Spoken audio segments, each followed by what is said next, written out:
In the shadowed corridors of history, love was rarely just love. It was law, it was lineage, it was lunacy in a crown. From sibling weddings to secret ceremonies, from gilded betrayal to blood-soaked vows, these are the royal love stories too strange for fairy tales and too real to forget. Behind every throne is a heart, and sometimes a trap. This is 25 most bizarre royal love stories, where passion meets power and history blinks first. Before we dive in, if you love dark history, doomed romance, and stories too strange to be fiction, hit subscribe and join the court. While you're at it, drop a comment. Where in the world are you watching from, and what time is it right now? Are you up late in bed with a crown of insomnia, or sneaking this in between meetings like a royal scandal? Let's find out who's in the palace with us. 1. Cleopatra II and her brother husbands Ptolemy the 1314. There are royal love stories, and then there's Cleopatra, the woman who made sibling marriage sound like a bureaucratic formality. Before the Romans ever laid a sandal on her story, before the eyeliner mythologized her into seduction itself, Cleopatra VII was already married, twice, to two different people, both of them her brothers, one after the other, dynastically of course. The Ptolemies were Greek imports ruling Egypt like it was cosplay, and their family tree looked more like a laurel wreath, tight, circular, and deeply, deeply inbred. By the time Cleopatra came along, the custom of marrying your full sibling wasn't just expected, it was basically printed on the marriage certificate. She wed her younger brother Ptolemy the 13th when she was about 18. He was 10. So yes, this particular fairy tale started with a power imbalance and ended, unsurprisingly, with civil war. Their joint rule, as declared in Ptolemaic custom, was more branding than reality. Cleopatra had the brains, the charisma, and more importantly, the ambition. Ptolemy the 13th had the advantage of being male and small enough to manipulate. The royal court promptly split like a particularly messy pomegranate. Cleopatra got exiled. Ptolemy the 13th had his name on the palace, but no real grasp of how to hold power. In the chaos, Cleopatra rebranded herself as a goddess, styled herself as Isis, and waited, not for love, but for opportunity. Then came Julius Caesar, floating down the Nile like the world's oldest plot twist. The famous rug-unrolling scene where Cleopatra is allegedly smuggled into Caesar's chambers, wrapped in linen like a diplomatic burrito, didn't just signal her return, it marked the end of her first brother-husband. When war broke out between the two Ptolemies, Ptolemy the 13th drowned in the Nile. Oops, that cleared up one dynastic hiccup. Enter Ptolemy the 14th, the next youngest brother, and Cleopatra's second legal husband. He was even younger than the first, somewhere between spare heir and human placeholder. Cleopatra married him too, because royal protocol said she had to, and promptly sidelined him like a paperweight in a room full of marble statues.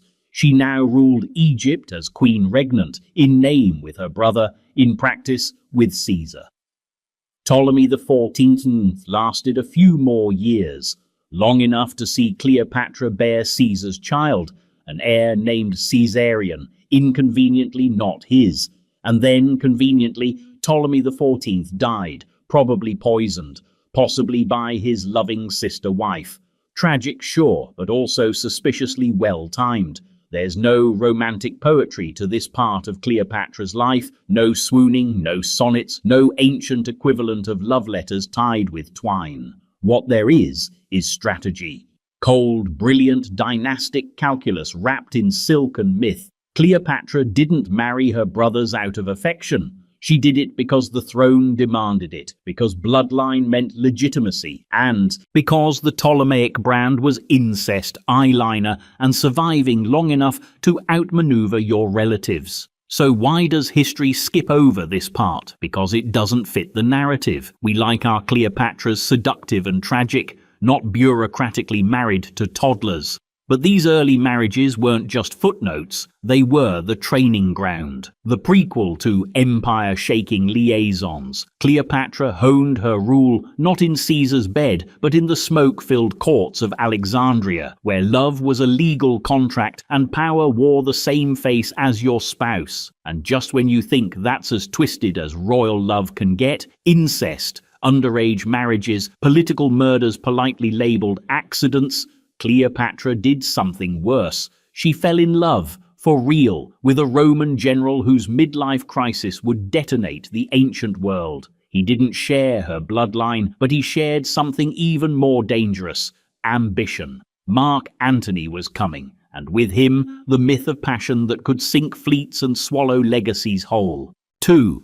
Cleopatra, 7th, and Mark Antony. By the time Mark Antony strolled into Cleopatra's orbit, Rome had grown tired. Tired of civil wars, tired of assassinations, tired of triumvirates that turned into duels. Cleopatra, however, was not tired. She was 30-something, undefeated, and had already buried 2 husbands, a Roman dictator, and about half her family tree. When Antony summoned her to answer questions about her loyalty to Rome, she didn't send a scroll. She sent a floating palace. Cleopatra sailed up the Cydnus River like a goddess staging a comeback tour. Gilded barge, purple sails, incense thick enough to fog memory. She was dressed as Isis. The crew, musicians and cupbearers in silver tunics. Even the oars moved in rhythm, like they knew they were part of a scene that would be repainted for the next 2,000 years. Antony, famously unimpressed by most things, blinked. And that was it. But let's pause here before we fall into the perfume-scented trap. This was not a love story. Not at first. It was statecraft with better lighting. Cleopatra needed a Roman patron to secure Egypt's sovereignty. Antony needed money, ships, and a little glamour to outshine his rival, Octavian. They met in Tarsus, talked politics over banquets that probably lasted days, and agreed to collaborate. Passion followed, or at least something that history has rebranded as passion. They became lovers, then parents, then co-architects of a shared empire. And then, like all things delicately balanced on ambition and wine, it got messy. Antony followed Cleopatra back to Alexandria, where reality warped. The couple formed a private drinking club, the Inimitable Livers, a name so absurd it sounds invented by satire, but no, that's what they called themselves. They dressed as gods, hosted costume parties that allegedly turned into policy meetings, and enacted bizarre stunts like disguising themselves as commoners to prank the city. Historians couldn't decide if it was love or lunacy, which probably means it was both, and still, beneath the theatre, real power shifted. Cleopatra bore Antony 3 children.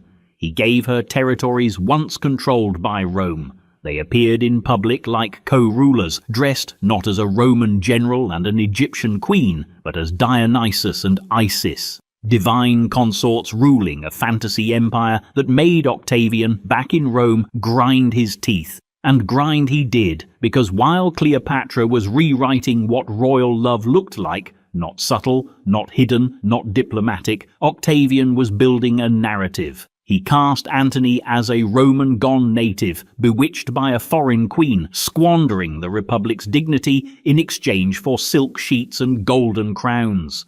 Cleopatra became the villainous seductress in a morality play written by Rome. She wasn't just foreign. She was too powerful, too proud, too visible.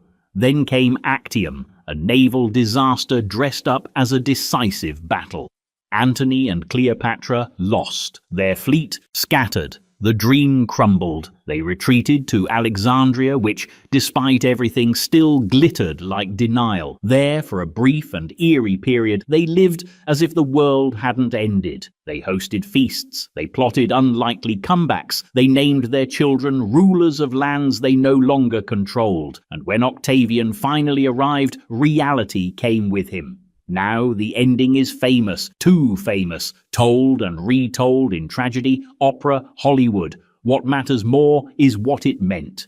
Cleopatra and Antony didn't just die, they became symbols of political romance pushed past the edge of reason. Their love was weaponized against them, turned into a cautionary tale of what happens when hearts beat louder than empires. But buried beneath the propaganda is something rarer: mutual respect. Antony treated Cleopatra not as a mistress, but as a partner. She, in turn, gave him something Rome never could: adoration without politics. And maybe that, more than anything, was unforgivable. Of course, Rome cleaned up the story, turned Cleopatra into a cautionary tale and Antony into a broken fool. But history tends to scorn love that doesn't align with power. The truth, their story didn't fail because it was too scandalous. It failed because it was too sincere. And yet, even this saga of defiance and downfall isn't the strangest love story to come out of Egypt, because centuries earlier, one of Cleopatra's ancestors perfected the art of keeping it in the family and celebrated it like a state religion. And just like that, Cleopatra traded brother for empire, and empire for a man who would burn it all down beside her. Before we follow her into the arms of Rome, quick pause. If you're still here, you belong here. Hit subscribe for more twisted history that never made your textbook. And tell me in the comments, where are you watching from and what time is it right now? Are you halfway through your midnight spiral or sipping morning coffee with Cleopatra's ghost? Either way, you're not alone. 3. Ptolemy II, Philadelphus and Arsinoe II. Before Cleopatra turned sibling marriage into strategic theatre, her ancestors had already etched the practice into royal granite. None more boldly than Ptolemy II Philadelphus, the second pharaoh of the Greek Ptolemaic dynasty in Egypt, and his sister wife Arsinoe II. If Cleopatra was the blockbuster finale, Ptolemy and Arsinoe were the opening act that handed the audience the script and said, "Yes, we mean this literally." Born into a dynasty that borrowed the Egyptian throne, but kept its Greek tongue, Ptolemy II inherited not just Egypt, but an entire imperial brand. The Ptolemies believed in ruling like gods, loving like myth, and rewriting the rules of kingship so often that contradiction became tradition. It was less about love and more about control over bloodlines, legitimacy, and narrative. Enter Arsinoe II, who would become both queen and sister, widow and power broker, and eventually a divine figure in her own right. The marriage was complicated. Arsinoe had already been queen twice by the time she married Ptolemy II. First to the Thracian king Lysimachus, and then very briefly to her half-brother Ptolemy Karaunos, who murdered one of her sons, chased her out of Macedonia, and accidentally set fire to the family's long-term reputation for stable sibling dynamics. She fled back to Egypt, widowed, childless, politically radioactive. And yet somehow she emerged from exile not as a tragic figure, but as a sovereign force. Ptolemy II was already married when she returned to a non-sibling queen named Arsinoe. Yes, another Arsinoe, because this family had about 4 names in circulation and a very casual attitude toward confusion. But within a year, Arsinoe was accused of conspiracy and exiled. Enter Arsinoe II, again, this time as queen consort and full sister to the king. And here's where the story turns baroque. Ptolemy and Arsinoe didn't just marry, they publicly celebrated the marriage. In a culture where most dynastic incest was whispered behind silken veils or explained away in metaphor, they built temples to it. They named themselves Philadelphoi, literally sibling-loving gods. Coins were minted with their profiles facing one another, eyes aligned like mirror images. Statues showed them enthroned together. Temples named them divine pairings. It wasn't a scandal, it was marketing. Historians still debate how literal the marriage was. Was it consummated? Was it symbolic? Was Arsinoe a co-ruler or a holy adornment? The answer is probably all of the above. The line between ritual and romance blurred in the Ptolemaic court. Marriage wasn't just personal, it was policy. And by marrying Arsinoe, Ptolemy II imported a level of divine legitimacy from the native Egyptian tradition, where god siblings like Osiris and Isis reigned while simultaneously asserting Hellenistic control. But beneath the divine iconography and golden propaganda was a genuine partnership, maybe not in affection, but in administration. Arsinoe, too, wasn't just a royal accessory. She was a political operator. She had experience ruling, a claim to dynastic legitimacy, and a knack for navigating male-dominated power structures without appearing to threaten them. Together, they co-founded cults, sponsored the Library of Alexandria, and expanded Egypt's borders. When Arsinoe died, possibly of natural causes, which was rare in this family, Ptolemy II continued to deify her. She became a state goddess. Her image adorned temples and coinage for decades. It's tempting to judge these relationships through modern eyes, to recoil at the familial entanglements and call it grotesque. But to the Ptolemies, sibling marriage was a form of ideological neatness. It kept power in the bloodline, rival claims to a minimum, and appearances tidy, on the surface at least. The fact that it would eventually contribute to generations of paranoia, betrayal, and early graves. That was considered a reasonable price. And if that all feels mythic, siblings ruling like gods, love rebranded as divine mandate, then buckle in. Because in Rome, the imperial family would take that exact model and twist it into something colder, crueler, and far more performative. It starts with a marriage that was technically legal and morally uncomfortable. A union not between siblings this time, but between an emperor and his niece. 4. Emperor Claudius and Agrippina the Younger. By the time Emperor Claudius married his niece, the Roman imperial family had already redefined the concept of awkward family dinner. Still, Claudius and Agrippina the Younger managed to take that legacy and elevate it into something stranger. A political alliance disguised as a marriage disguised as strategy, and a strategy that quietly rewrote the fate of an empire. Let's begin with Claudius. The scholar emperor, the man no one expected to rule. He'd spent most of his life in the shadow of his more famous, more violent relatives, Caligula, Tiberius, and before them, Augustus. Thought to be weak, mocked for his stammer, and largely ignored by the imperial machine, Claudius was the family's academic oddity. When the Praetorian Guard declared him emperor after Caligula's assassination, it was less a coronation than a surprised shrug. Rome got a historian with a limp for its ruler, and for a while it worked. Then came Agrippina the Younger, niece of Claudius, daughter of the beloved Germanicus, and sister of Caligula. She was everything Claudius wasn't: ambitious, composed, and fatally competent. By the time she set her sights on him, she was already twice widowed, once exiled, and fully aware of how to manipulate imperial optics. Her aim wasn't just personal redemption, it was dynastic power for herself and, more importantly, for her son. A moody adolescent named Lucius Domitius Ahenobarbus, later known to the world as Nero. So when Agrippina proposed marriage to Claudius, or rather when the political machinery around them made that proposal inevitable, it was a violation of Roman taboo. Uncle and niece was not a common union, even by imperial standards. The Senate had to pass a special law to make it legal, which tells you two things. One, the Romans were flexible when it came to legislation, and two, they understood exactly how dangerous Agrippina's ambitions were. The wedding was less about romance than optics. Claudius gained a dynastic connection to Augustus's bloodline.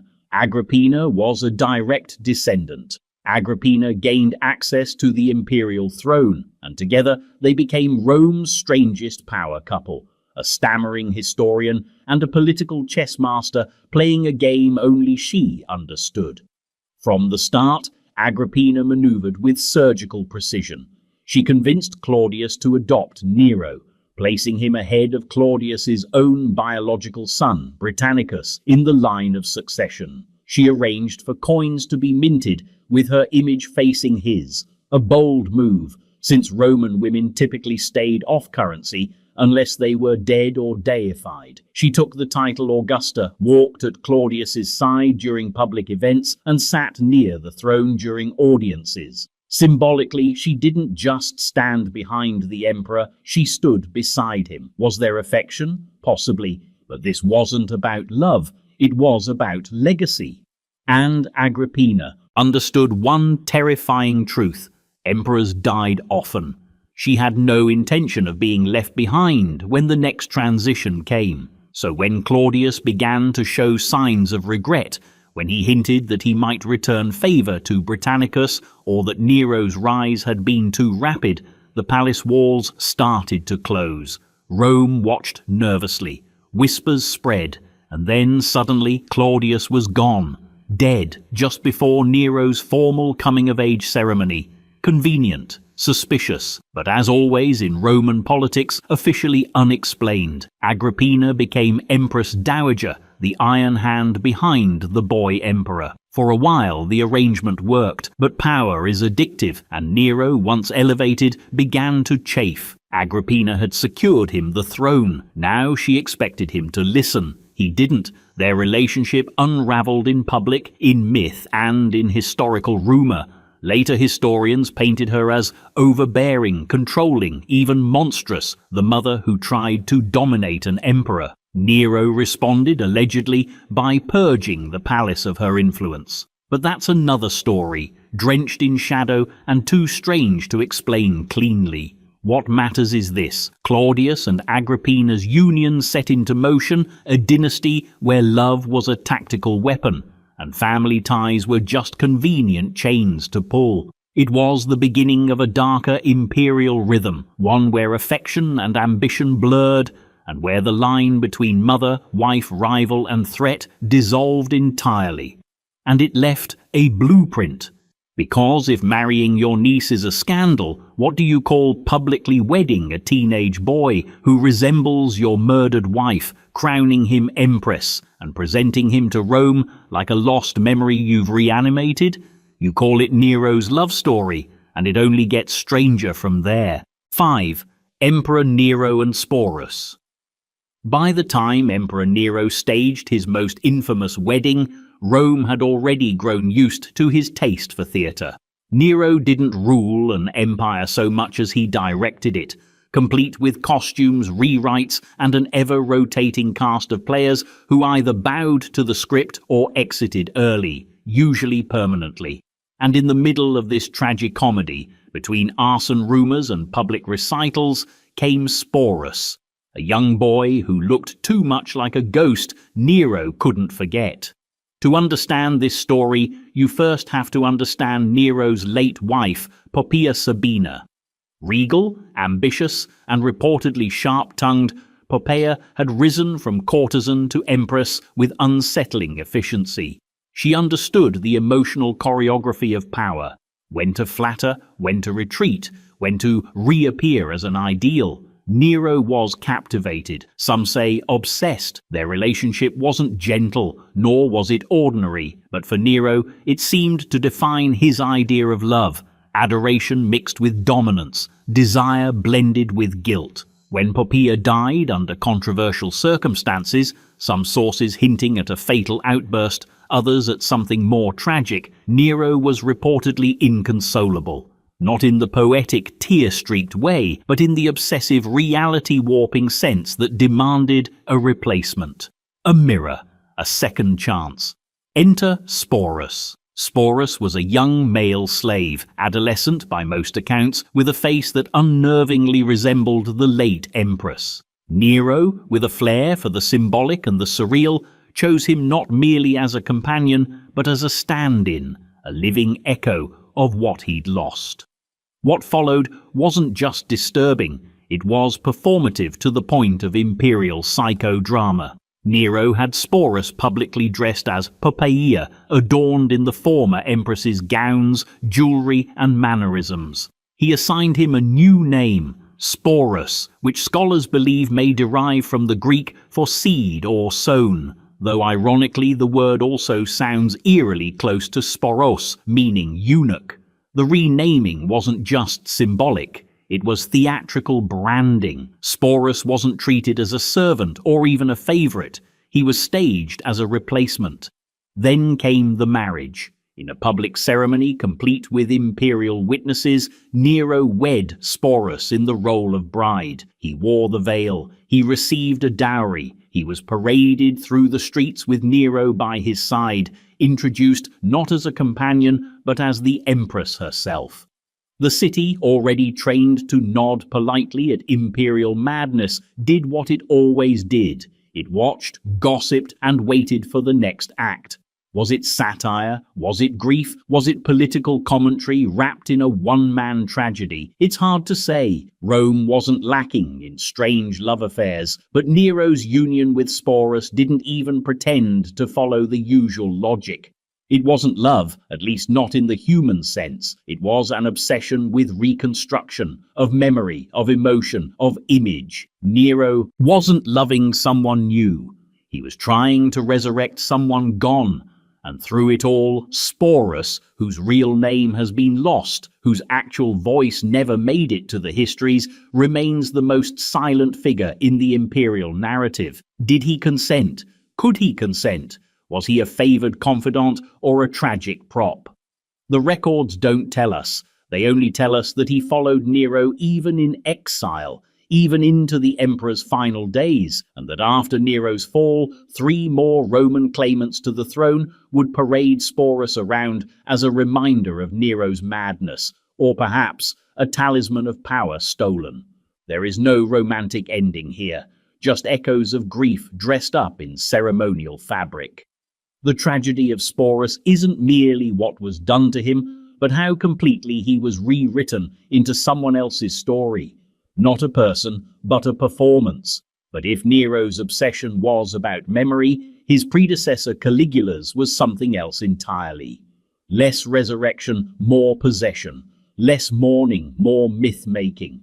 Because before Nero paraded his bride through the streets, Caligula declared his sister a living goddess, and acted as if she were already his wife. 6. Caligula and Drusilla. In the catalogue of Roman imperial strangeness, few names resonate with more chaotic energy than Caligula, the emperor whose reign has become a cautionary tale of unchecked power, theatrical depravity, and the uncanny ability to turn an empire into a fever dream. But behind the orgies, the horse senators, and the gold-drenched paranoia lies a love story that even Rome found uncomfortable to say out loud. Not a romance in the traditional sense, not even a scandal in the political sense, but something weirder, a fixation wrapped in ceremony, dressed as religion, and forever centered on one person, Drusilla, Caligula's sister. She was his favorite. That much the ancient sources agree on. The middle child of the powerful Germanicus bloodline, Drusilla was raised alongside her imperial siblings like a pawn among future kings. But she wasn't merely ornamental. Of the 3 imperial sisters, Julia Livilla, Agrippina the Younger, and Drusilla, it was Drusilla whom Caligula elevated, publicly, unequivocally, and, depending on who you ask, disturbingly. When Caligula ascended to the throne after Tiberius's death, Rome collectively exhaled. Tiberius had been cold, calculating, and deeply paranoid. Caligula, in contrast, was the golden grandson of Germanicus, young, charming, charismatic. For the first few months, the empire rejoiced. Bread flowed, taxes eased, gladiators entertained. Statues of Drusilla appeared alongside his own. She wasn't just a sibling anymore. She was a co-presence, a symbol, an extension of the emperor's image. Then things got ceremonial.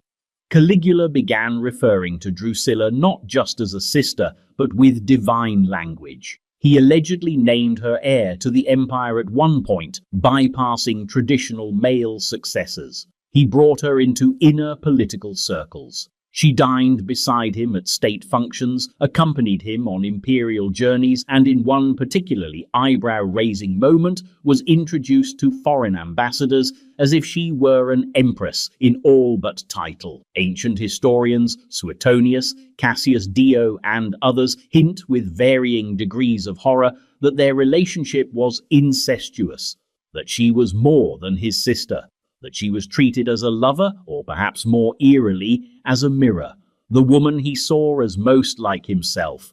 Whether the rumors were true or convenient slander, Roman historians had a flair for posthumous character assassination.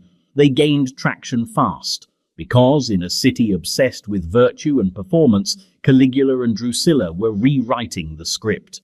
Then, at the height of this strange imperial duet, Drusilla died. She was only about 21. The cause remains unknown. Perhaps illness, perhaps something more complicated. But Caligula's response was immediate and theatrical. He declared a period of state mourning. Public festivals were suspended. Senators were forbidden from laughing. He passed laws criminalizing anyone who mentioned her name in jest. Then he went a step further and declared her a goddess. Diva Drusilla, the first Roman woman formally deified by an emperor. She was posthumously styled as Panthea, a universal goddess. Temples were dedicated, statues erected, altars lit, and just like that, a young woman from the imperial bloodline became something else entirely. Divine, eternal, unreachable. Was it grief? Was it madness? Was it a final act of control over someone he couldn't keep? Or was it Caligula's most audacious attempt to fuse power and love into one seamless, if disturbing, mythology? No one knows. That's the problem with emperors who write their own legends. The facts melt under the heat of their theatrics. What we're left with is a portrait of obsession. A man who made his sister into a goddess, a wife, and a memory all at once. A ruler for whom reality was just another layer of performance. But if Caligula's story feels like an operatic hallucination, then what comes next is the closest thing the empire ever got to a true power couple. Not sibling lovers or mirrored obsessions, but a man and a woman who built an empire side by side. She was a courtesan. He was an emperor. Together, they rewrote law, legend, and legacy. They were Justinian and Theodora. 7. Emperor Justinian and Theodora. If imperial love stories were graded on their symmetry, complexity, and capacity to unsettle future historians, the union of Emperor Justinian and Empress Theodora would rank near the top, not because it was scandalous, though it certainly was by Byzantine standards, but because it was impossible. A man born into relative obscurity rises to absolute power.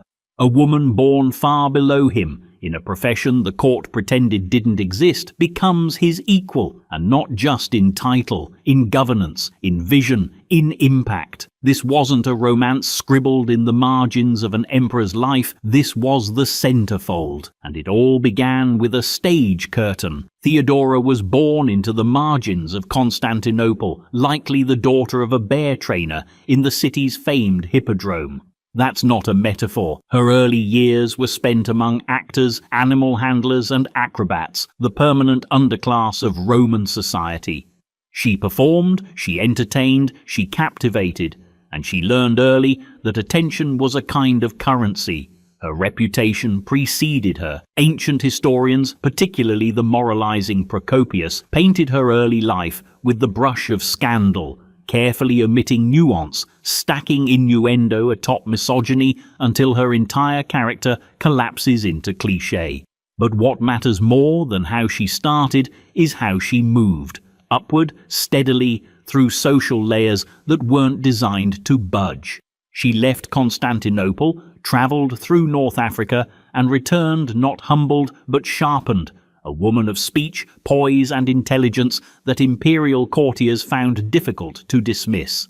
Justinian met her sometime around 522 CE. By then, he was heir apparent. not yet emperor, but close enough to feel the weight of history on his back. He was cerebral, devout, and oddly romantic for a man soon to be consumed by law codes and empire. He saw in Theodora not scandal, but potential, not merely a lover, but a partner. And here's the twist. He didn't just marry her, he changed the law to marry her. At the time, actresses, which doubled as a euphemism for women of questionable profession, were banned from marrying senators, let alone emperors. So Justinian appealed to his uncle, the Emperor Justin I, and had the law rewritten. Then he married Theodora, publicly, without shame, and made her Augusta. Their reign was defined by ambition, disaster, and recovery, always together. When the Nika riots exploded in the streets of Constantinople in 532,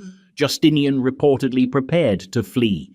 Theodora stopped him. Her speech, preserved in the chronicles, is one of the sharpest political interventions in ancient history. "Royalty is a fine burial shroud," she allegedly said, refusing to abandon the throne. He stayed. The rebellion was crushed. Power, once threatened, reasserted itself with fire and calculation. And Theodora didn't vanish into palace rituals afterward.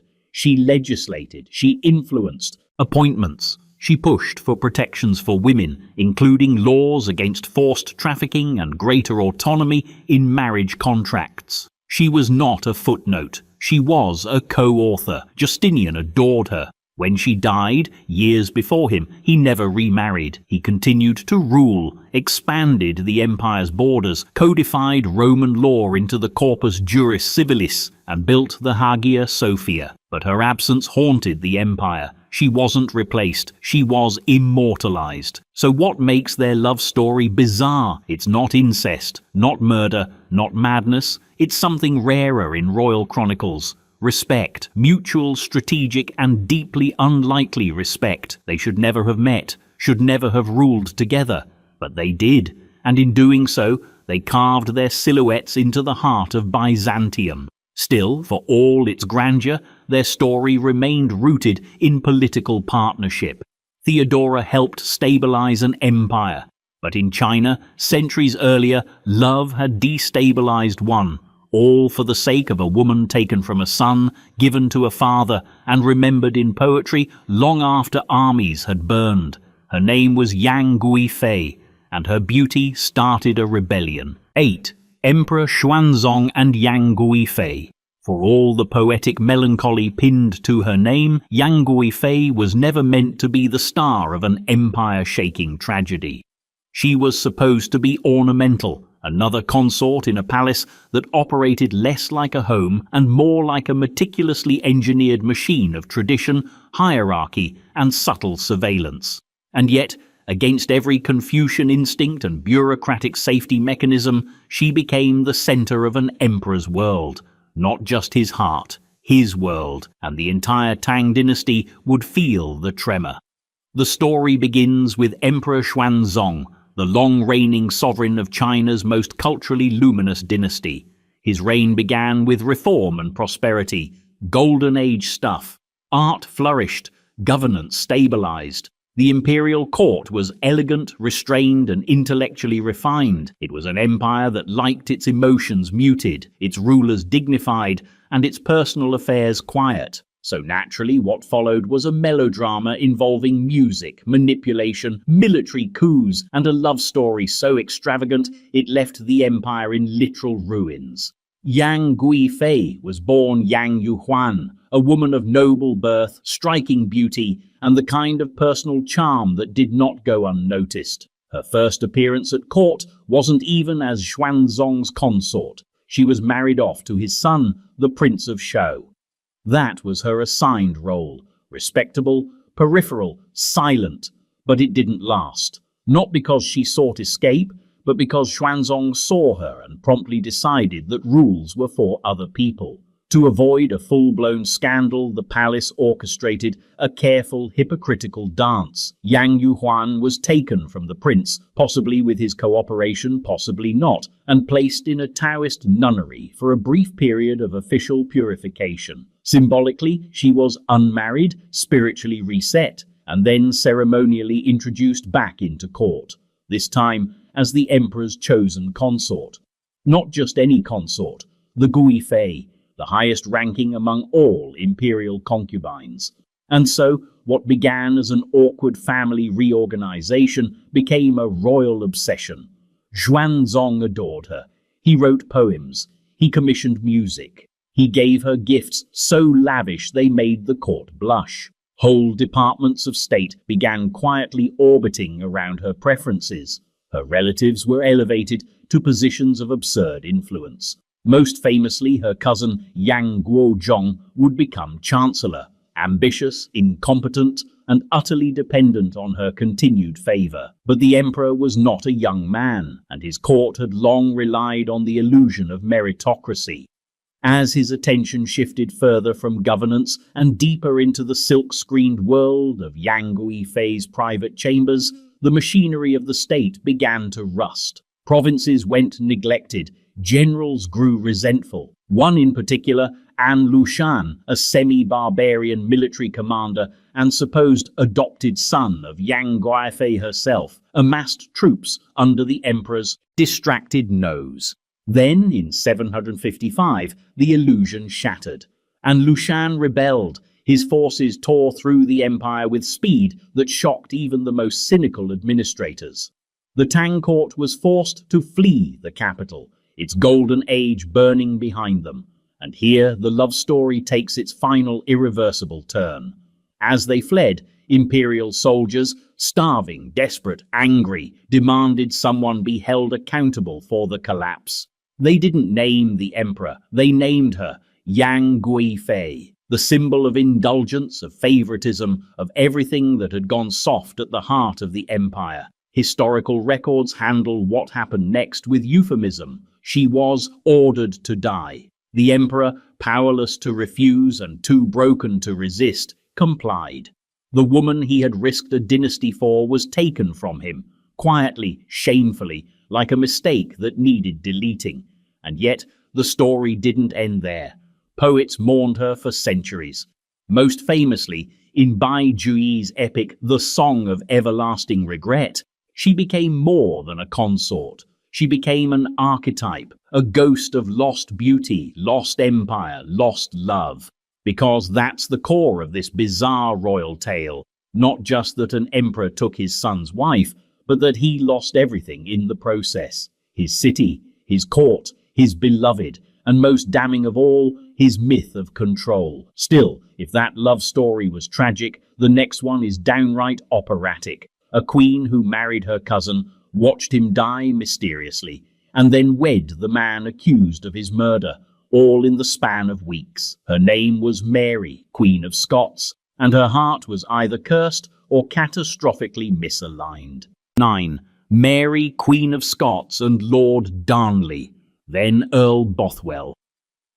Few figures in royal history seem to have stumbled so often and so dramatically through love as Mary, Queen of Scots. By the time she was 25, she had married 3 times, buried 2 husbands, been imprisoned, forced to abdicate, and fled her own country, all while remaining impossibly both a romantic symbol and a political cautionary tale.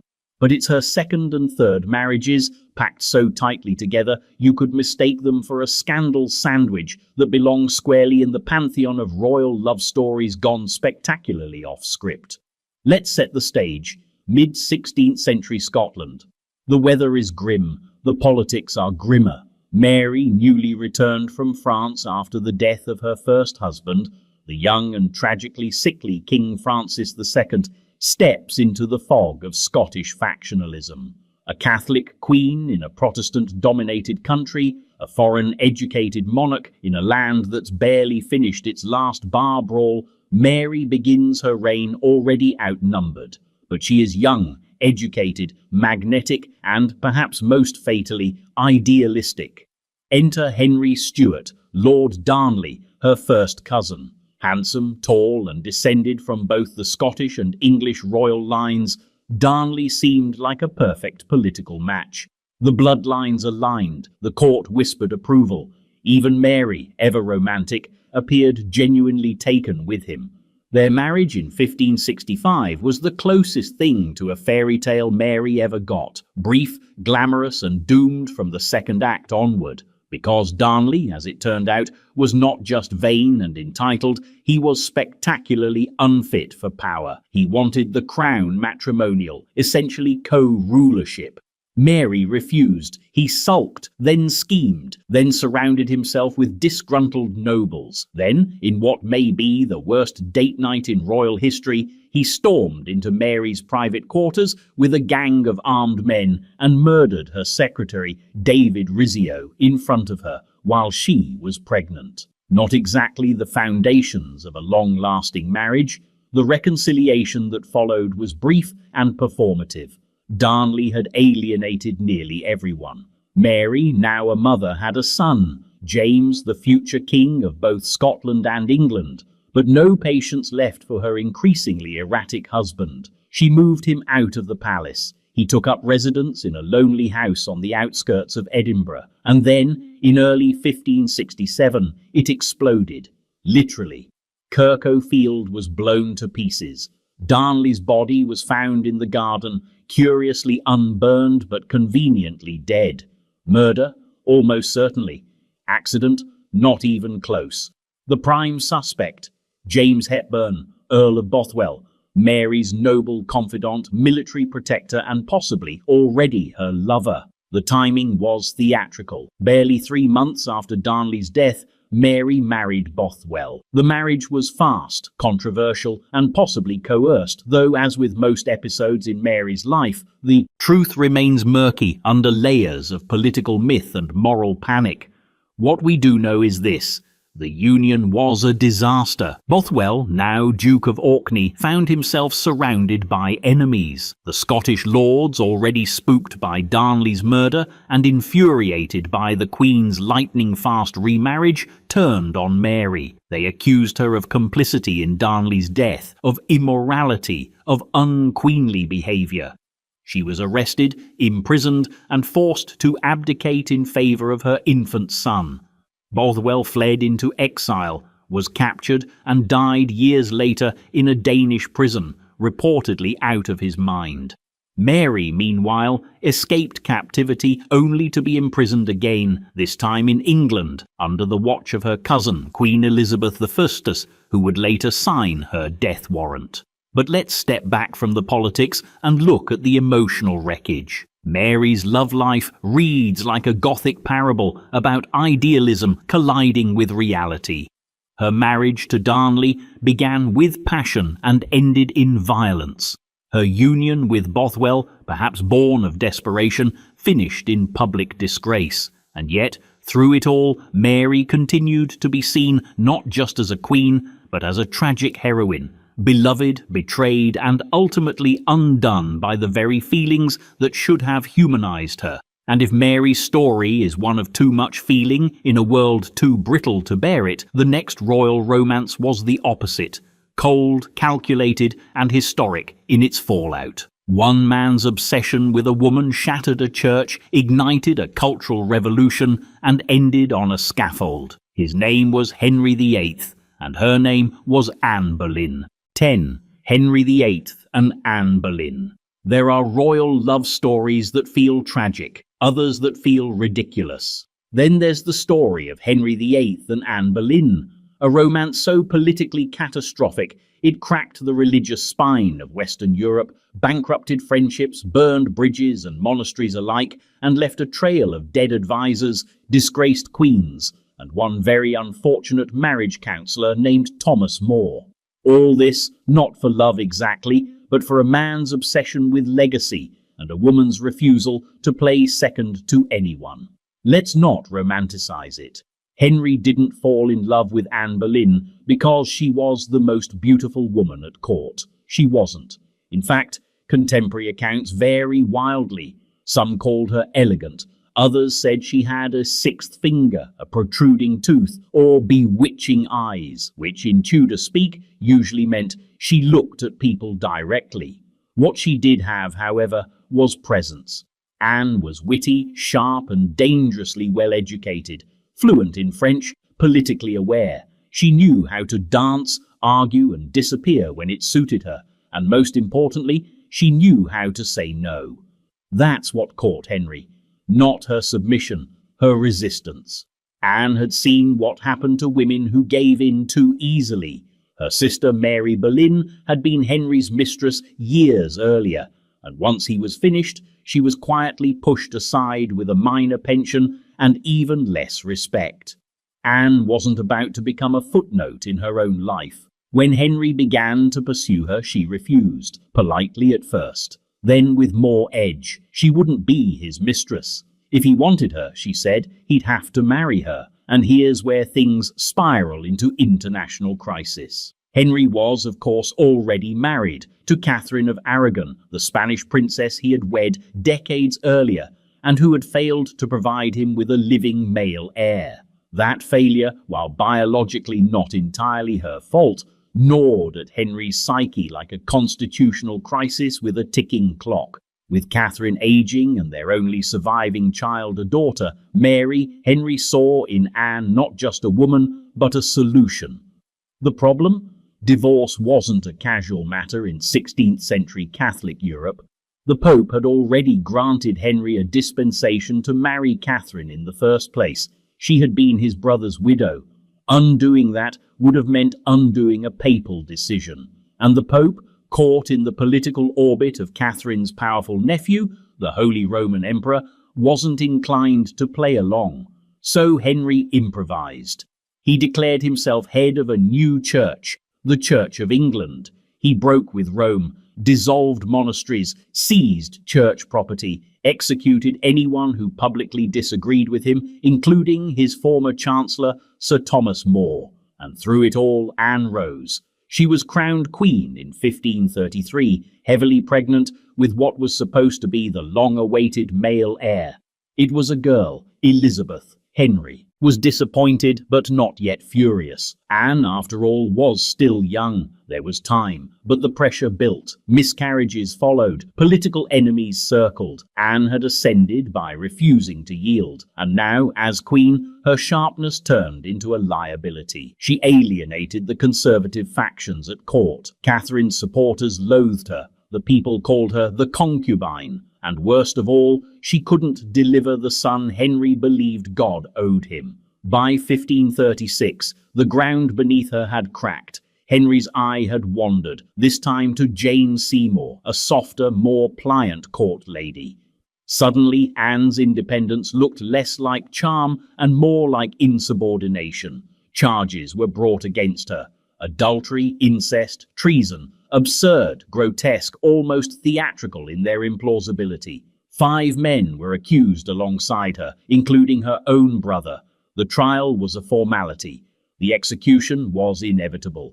Anne died swiftly, with dignity, but her real legacy lived on, not in the child Henry had wanted, but in the daughter he tried to forget. Elizabeth I would one day become one of the greatest monarchs in English history. A queen who never married, never bowed, and never allowed herself to be defined by anyone else's legacy, least of all her father's. And yet, if Henry's love story ended with a beheading, the next one barely began before it was buried. It was secret, illegal, and bound by religion, not in the spiritual sense, but in the bureaucratic, papal approval denied sense. A prince, a Catholic widow, and a promise that nearly destroyed them both. His name was George IV. Hers was Maria Fitzherbert. 11. George IV and Maria Fitzherbert. In the annals of royal love stories, few are as frustratingly unresolved or as legally ambiguous as that of George IV and Maria Fitzherbert. It's not a tale of murder or empire, of siblings or scheming. It's something quieter, more painfully human. A love that was too scandalous to be acknowledged, too binding to be forgotten, and ultimately too inconvenient to survive the paperwork. Let's start with George, back when he was still the Prince of Wales, a man not yet crushed under the ceremonial weight of the crown. He was everything the British public feared in a future king: extravagant, impulsive, petulant, and perpetually broke. He was also, by the standards of 18th century royalty, dangerously sentimental. Where other princes saw marriage as duty, alliance, or burden, George saw it as theatre, preferably tragic.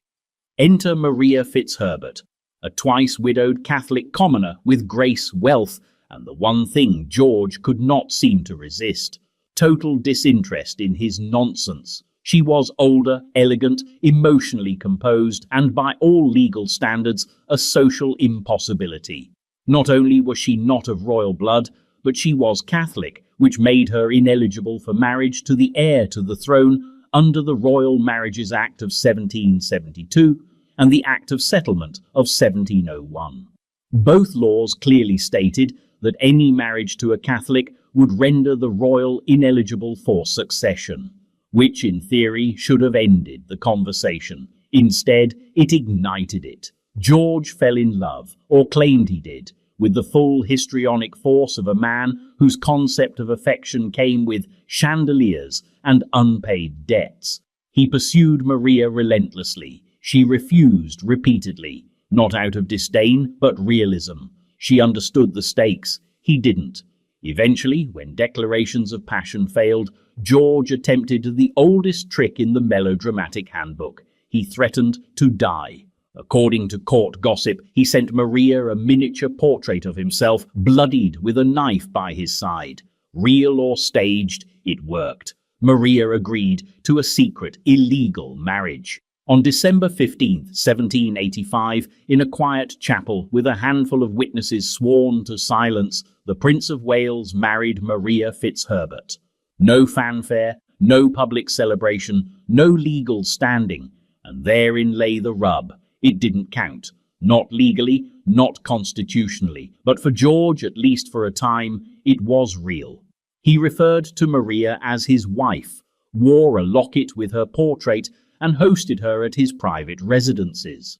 She, in turn, considered herself married in the eyes of God, if not Parliament.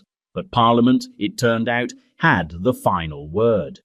As George's debts mounted, spectacular, embarrassing, and national in scale, Parliament offered a solution.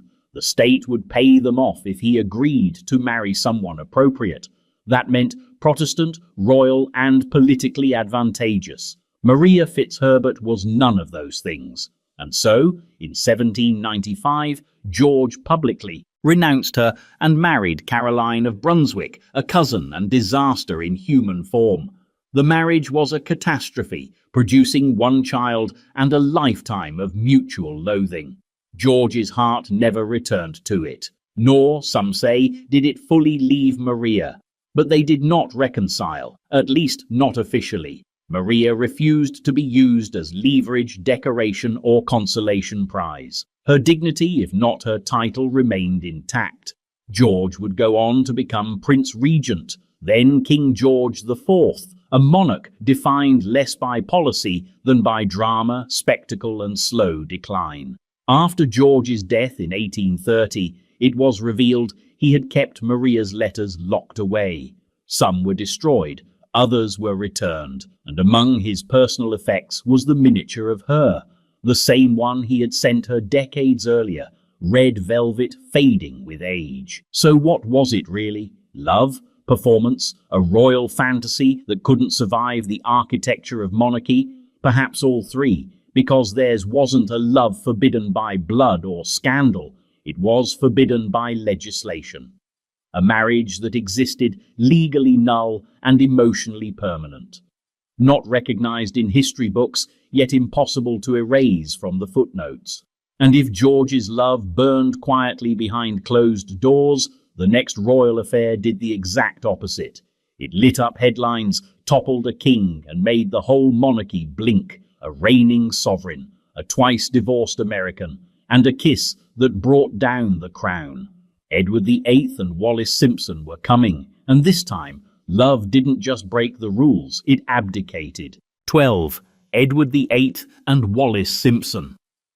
When royal love stories veer off course, they usually end in scandal, exile, or an awkward footnote. But Edward VIII and Wallis Simpson didn't just veer, they detonated. This was not a quiet affair brushed under brocade, nor a youthful indiscretion hushed by courtiers. This was a full-blown constitutional crisis wrapped in pearls, press clippings, and transatlantic rumors. It was the kind of love story that didn't just scandalize a nation, it changed the monarchy forever. Edward, the eldest son of George V, had been raised for one purpose: to wear the crown. From birth, every inch of his public life was scripted, staged, and scrutinized. He was charming, good-looking, and deeply bored by the job. Royal duties, ceremonial stiff collars, the endless politeness of monarchy, none of it suited him. What he wanted, desperately and openly, was something the monarchy wasn't built to accommodate. Emotion. Enter Wallis Simpson. Wallis was everything a royal bride was not supposed to be. American, divorced twice. Stylish, sharp-tongued, and famously unimpressed by titles, she moved through social circles like a scalpel, cutting, incisive, impossible to ignore. She wasn't born into royalty, but she understood power, and more importantly, she understood Edward. Where others pandered, she pushed back. Where others bowed, she rolled her eyes. For a man tired of being revered, that irreverence was intoxicating. By the early 1930s, Edward and Wallis were inseparable. She became the sun around which his world rotated. Letters, trips, late-night phone calls. The British press, kept on a short leash by the palace, largely stayed silent. But abroad, especially in American and European tabloids, the story was well underway. The Prince of Wales was romantically entangled with a twice-divorced American woman, and no one in power seemed able to talk him down. Then, in 1936, King George V died. Edward became King Edward VIII, and Wallis went from companion to national crisis. As king, Edward was expected to marry someone acceptable. Royal, Protestant, uncontroversial. Wallis was none of those things. The Church of England, of which the monarch was supreme governor, explicitly forbade the remarriage of divorced persons while their ex-spouses were still living.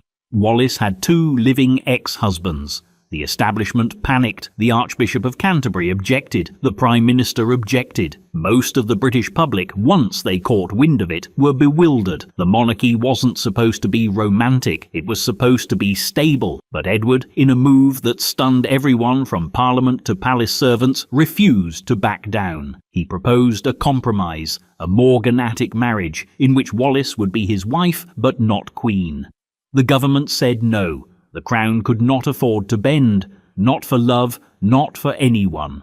Faced with an impossible choice, Edward chose. On December 11, 1936, he abdicated. The speech is still iconic. I have found it impossible to carry the heavy burden of responsibility without the help and support of the woman I love. In that moment, he ceased to be king. He became the Duke of Windsor.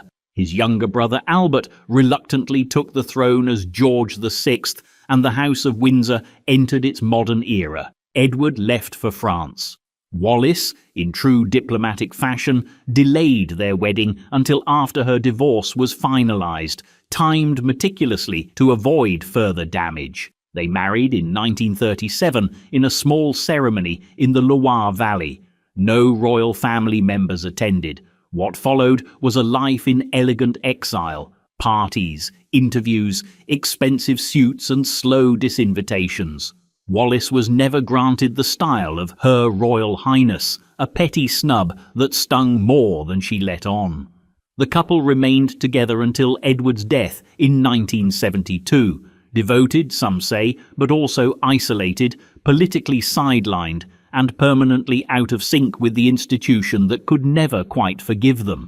Was it love? Certainly. Was it wise? Not even remotely, but it was undeniable. In choosing Wallis, Edward gave up a throne, a title, and a country. He gained a life lived mostly in the past tense. And yet, if Edward's abdication felt like a personal rebellion, the next royal romance felt like a shared escape plan. A prince with too much pressure, a teenage baroness with no way out. Their love didn't just defy their dynasties, it ended in an elegant, chilling mystery that haunts Austrian history to this day.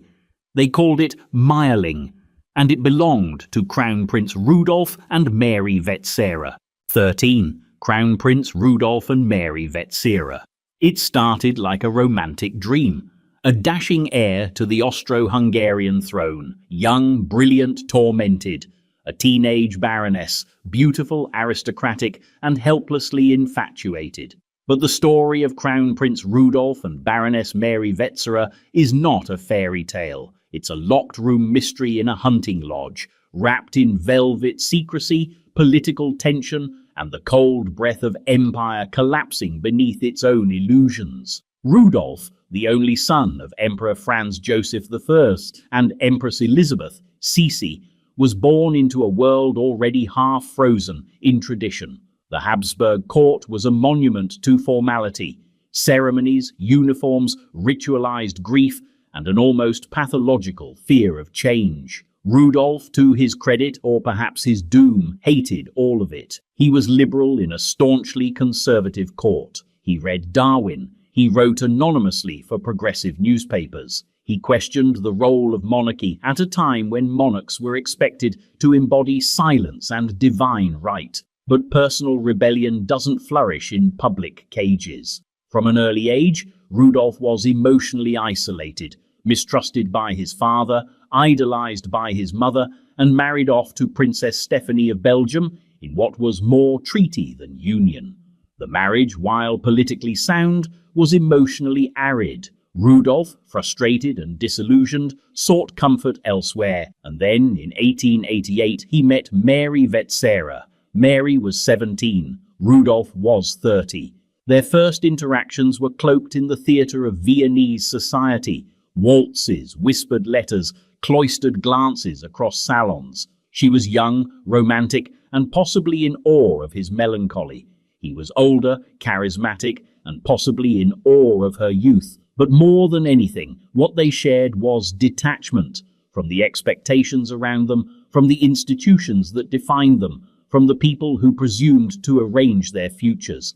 Their love affair, if that's what it was, burned quickly and irrationally. Mary believed they were meant to be together, forever. Rudolf, whose mental health had been in steady decline, saw in her a co-conspirator. Whether they plotted a joint escape or something darker depends on whose version of the story you read. But by early 1889, their secret correspondence had taken on a tone of fatalism. On January 29, 1889, they travelled to Meierling, a remote imperial hunting lodge tucked in the Vienna woods. What happened there over the next 24 hours has been the subject of over a century of speculation, censorship, and slow, unsteady revelation. All we know for certain is this. On the morning of January the 30th, both Rudolf and Mary were found dead in the lodge. The scene was quiet. The story immediately was chaos. The imperial court scrambled to contain the scandal. First, they claimed Rudolf had died of a heart attack, then of poisoning. Mary's body was quietly smuggled away, buried in secret, while official statements grew more implausible by the hour. Finally, the truth, partial, politicized, and heavily redacted, was released. Rudolf had died by his own hand, and Mary had shared his fate. But that phrasing left just enough ambiguity to keep the mystery alive. Was it a suicide pact? A murder-suicide? Was Mary a willing participant or a tragic accessory to Rudolf's unraveling? And more pressingly, why? Theories abound. Some say Rudolf was overwhelmed by the pressures of imperial duty and saw no way forward. Others suggest he had become politically dangerous and was eliminated by shadowy forces within the empire. Still others blame romantic idealism, mental illness, even drug use. The truth remains locked in Meierling, along with the original imperial records, some of which were destroyed, others still sealed. But what we do know is this: the Meierling incident sent shockwaves through Europe. The Habsburg line, already fragile, was shattered. Rudolf's death left a vacuum in succession that would eventually place his nephew, Archduke Franz Ferdinand, in line for the throne, setting in motion the events that would lead to World War I. And yet, through all the political consequence, the human element lingers. Two people, trapped by dynasties and driven by something no one else could quite understand, disappeared into a dark winter night and never re-emerged. Their love, or their delusion, left no survivors. And if Mailing was the slow implosion of a doomed romance, the next story is a kaleidoscope of fantasy, longing, and artistic obsession. A king with a palace full of operas and a composer who never quite returned his affection. Welcome to the strange devotion of Ludwig II of Bavaria and Richard Wagner. 14. Ludwig II of Bavaria and Richard Wagner. If ever there were a royal love story that felt like it was written for the stage, complete with swelling violins, velvet curtains, and thunderclaps of unrequited passion, it would be the one between King Ludwig II of Bavaria and Richard Wagner, the composer who turned gods into music and monarchs into patrons. Their relationship wasn't technically romantic, not in any confirmed or mutually declared sense, but it was emotionally torrential, creatively consuming, and psychodramatic enough to make any actual romance feel like amateur theatre. Ludwig became king at 18, a role he was wholly unsuited for and never wanted. He was shy, poetic, awkward in the spotlight, and fatally prone to fantasy. Raised in a court obsessed with protocol, Ludwig preferred the company of books, fairy tales, and misty alpine landscapes. But if he had little interest in politics, he had an all-consuming interest in art. And not just any art, Wagnerian art. By the time Ludwig took the throne in 1864, Richard Wagner was already infamous, musically revolutionary, financially catastrophic, and politically radioactive. He had been exiled for revolutionary activity in Dresden, trailed by creditors across Europe, and left behind a trail of broken promises, unfinished scores, and unpaid bills. But to Ludwig, Wagner wasn't a scandal. He was a prophet, a spiritual twin, a creator of worlds. Ludwig summoned Wagner to Munich mere months into his reign. The composer, flattered and financially desperate, accepted. What followed was one of the most intense patronage relationships in European history.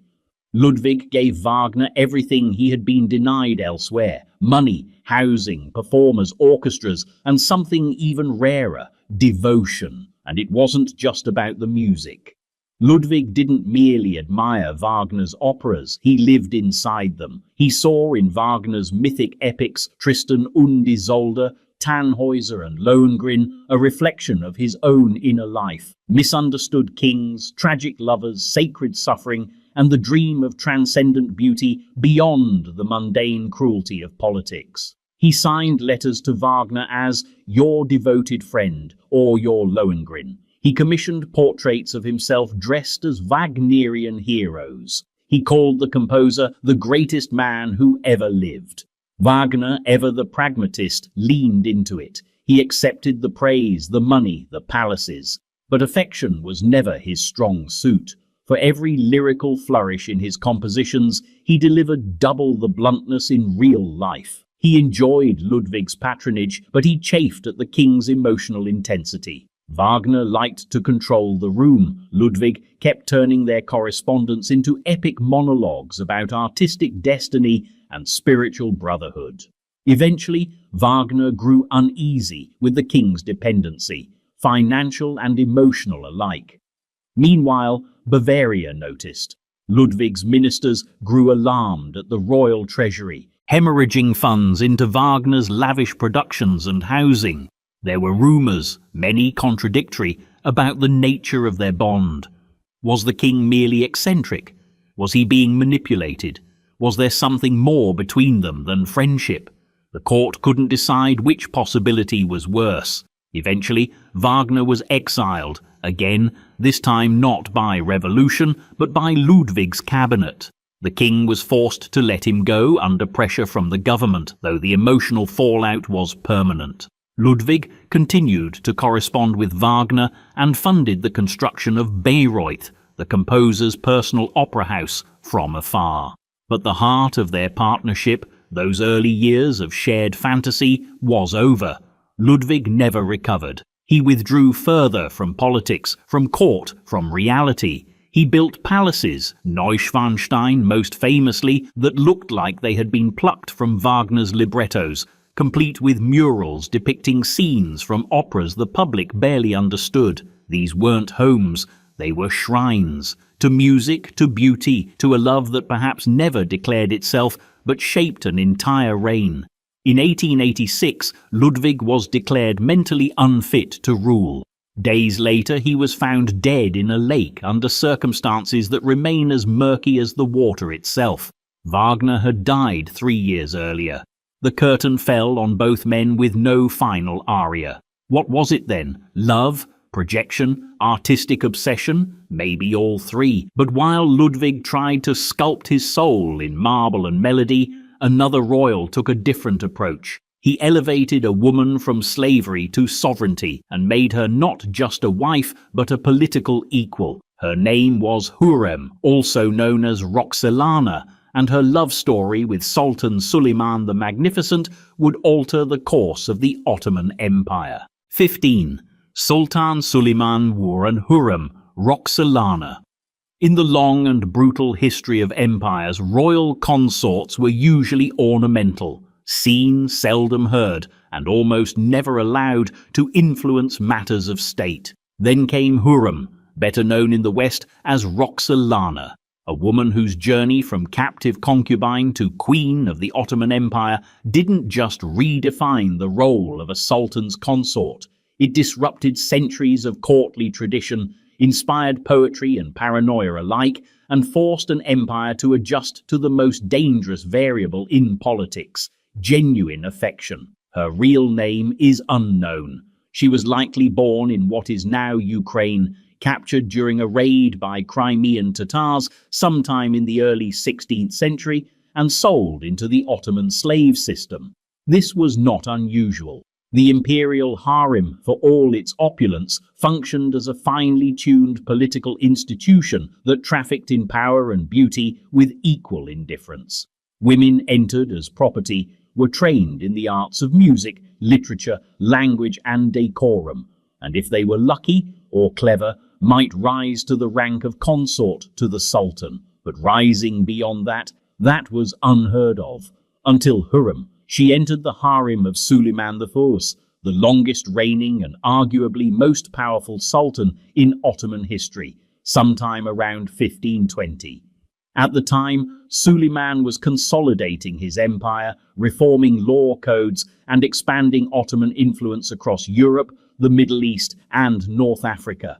He was not expected to fall in love, certainly not with a harem girl, certainly not with one harem girl. The harem system was designed to prevent such complications. It encouraged rotation, not devotion. But Suleiman, ever the reformer, broke the rules. He kept Hürrem by his side, not as a passing favorite, but as a consistent partner. She bore him children, 5 sons and a daughter, and unlike previous concubines, she was not cast aside after producing heirs. She stayed, she thrived, and then in a move so unprecedented it rattled the entire palace establishment, Suleiman married her. Legally, publicly, he made her his wife. It was the first imperial marriage in over 200 years. Hürrem was no silent spouse. She wrote letters, diplomatic, witty, affectionate.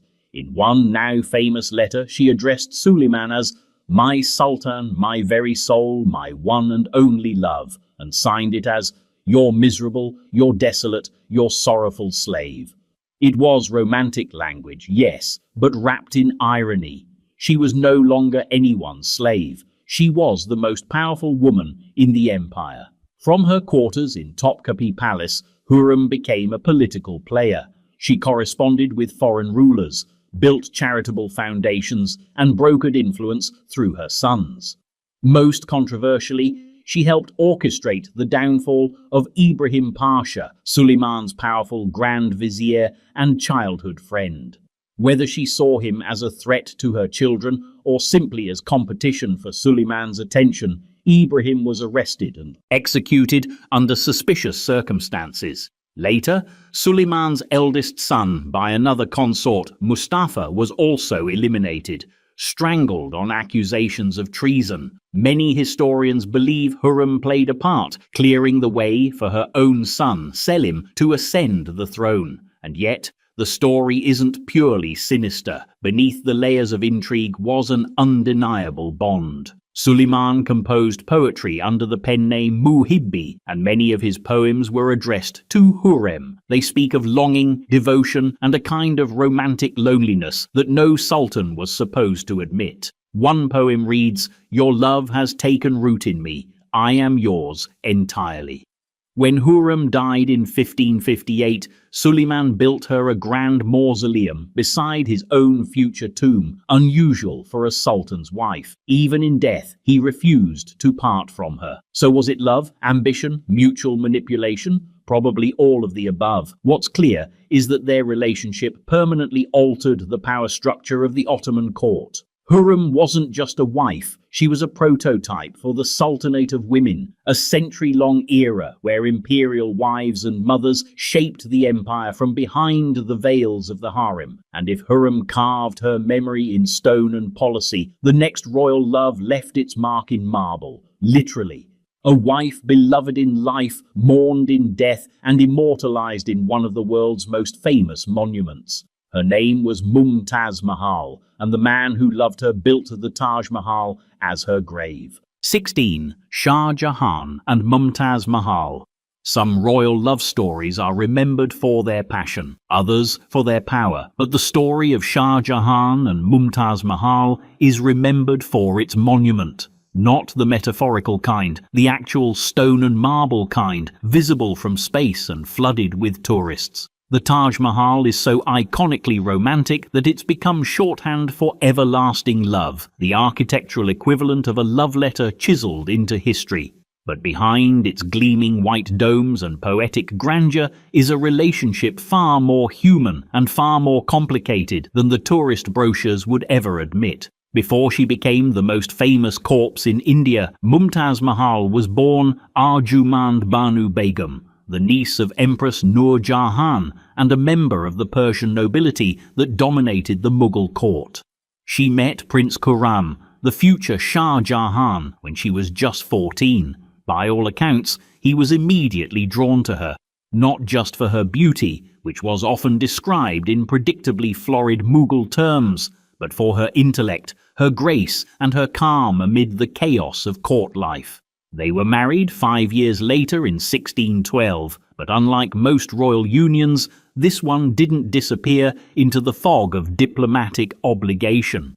Shah Jahan had other wives, several in fact, but Mumtaz was the favourite. More than that, she was the companion, the constant, the woman he consulted on state matters, trusted in private, and brought along even on military campaigns. She wasn't just a queen, she was a confidant in a world where monarchs were usually surrounded by flatterers and functionaries. Their love produced 14 children over 19 years.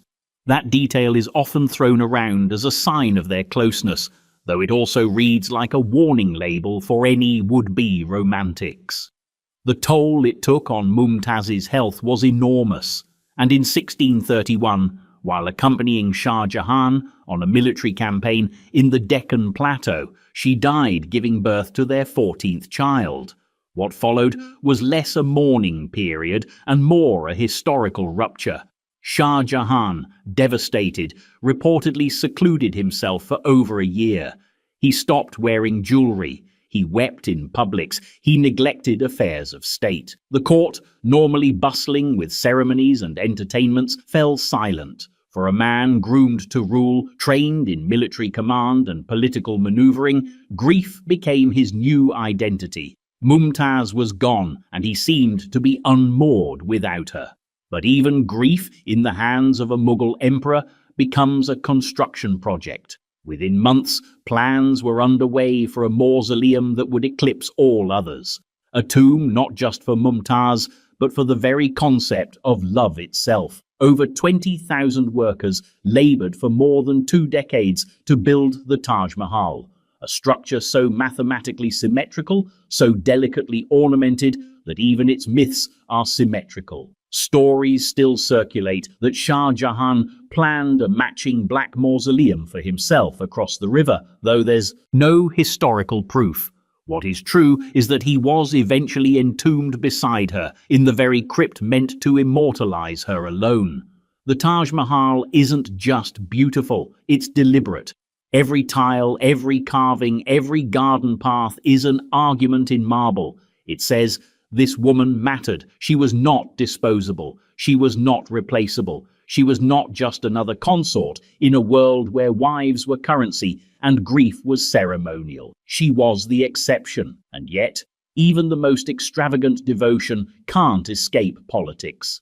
Shah Jahan's obsession with legacy left the empire vulnerable. In 1658, his own son Aurangzeb deposed him in a quiet coup. Shah Jahan spent the last years of his life under house arrest in the Agra fort, able to see the Taj Mahal from his window, but never able to visit it. His love became his prison in the most literal sense imaginable. When he died in 1666, he was buried beside Mumtaz in the crypt they now share. Two people in death, one story in stone. And yet, the Mughal dynasty wasn't done producing improbable love stories. Because before Shah Jahan built a tomb, his own father Jahangir built a throne with someone just as remarkable by his side. A widow, a strategist, and the true power behind the curtain, Nur Jahan. 17. Jahangir and Nur Jahan. In the long saga of Mughal emperors and their wives, Jahangir and Nur Jahan stand out not for tragedy or architectural legacy, but for something rarer in royal history: shared power. Their story isn't carved into marble or stitched into poetic myth. It's written in coins, decrees, and the kind of quiet political competence that only stands out in a court used to treating women as elegant ornaments. Nur Jahan was no ornament. She was the architect behind an emperor's reign, and perhaps the reason it didn't collapse under its own extravagance. Let's begin with Jahangir. Born Prince Salim, son of the formidable Akbar the Great, he was raised in a palace of endless expectations and only intermittent freedom. Akbar, visionary though he was, knew his son lacked the temperament of a philosopher king.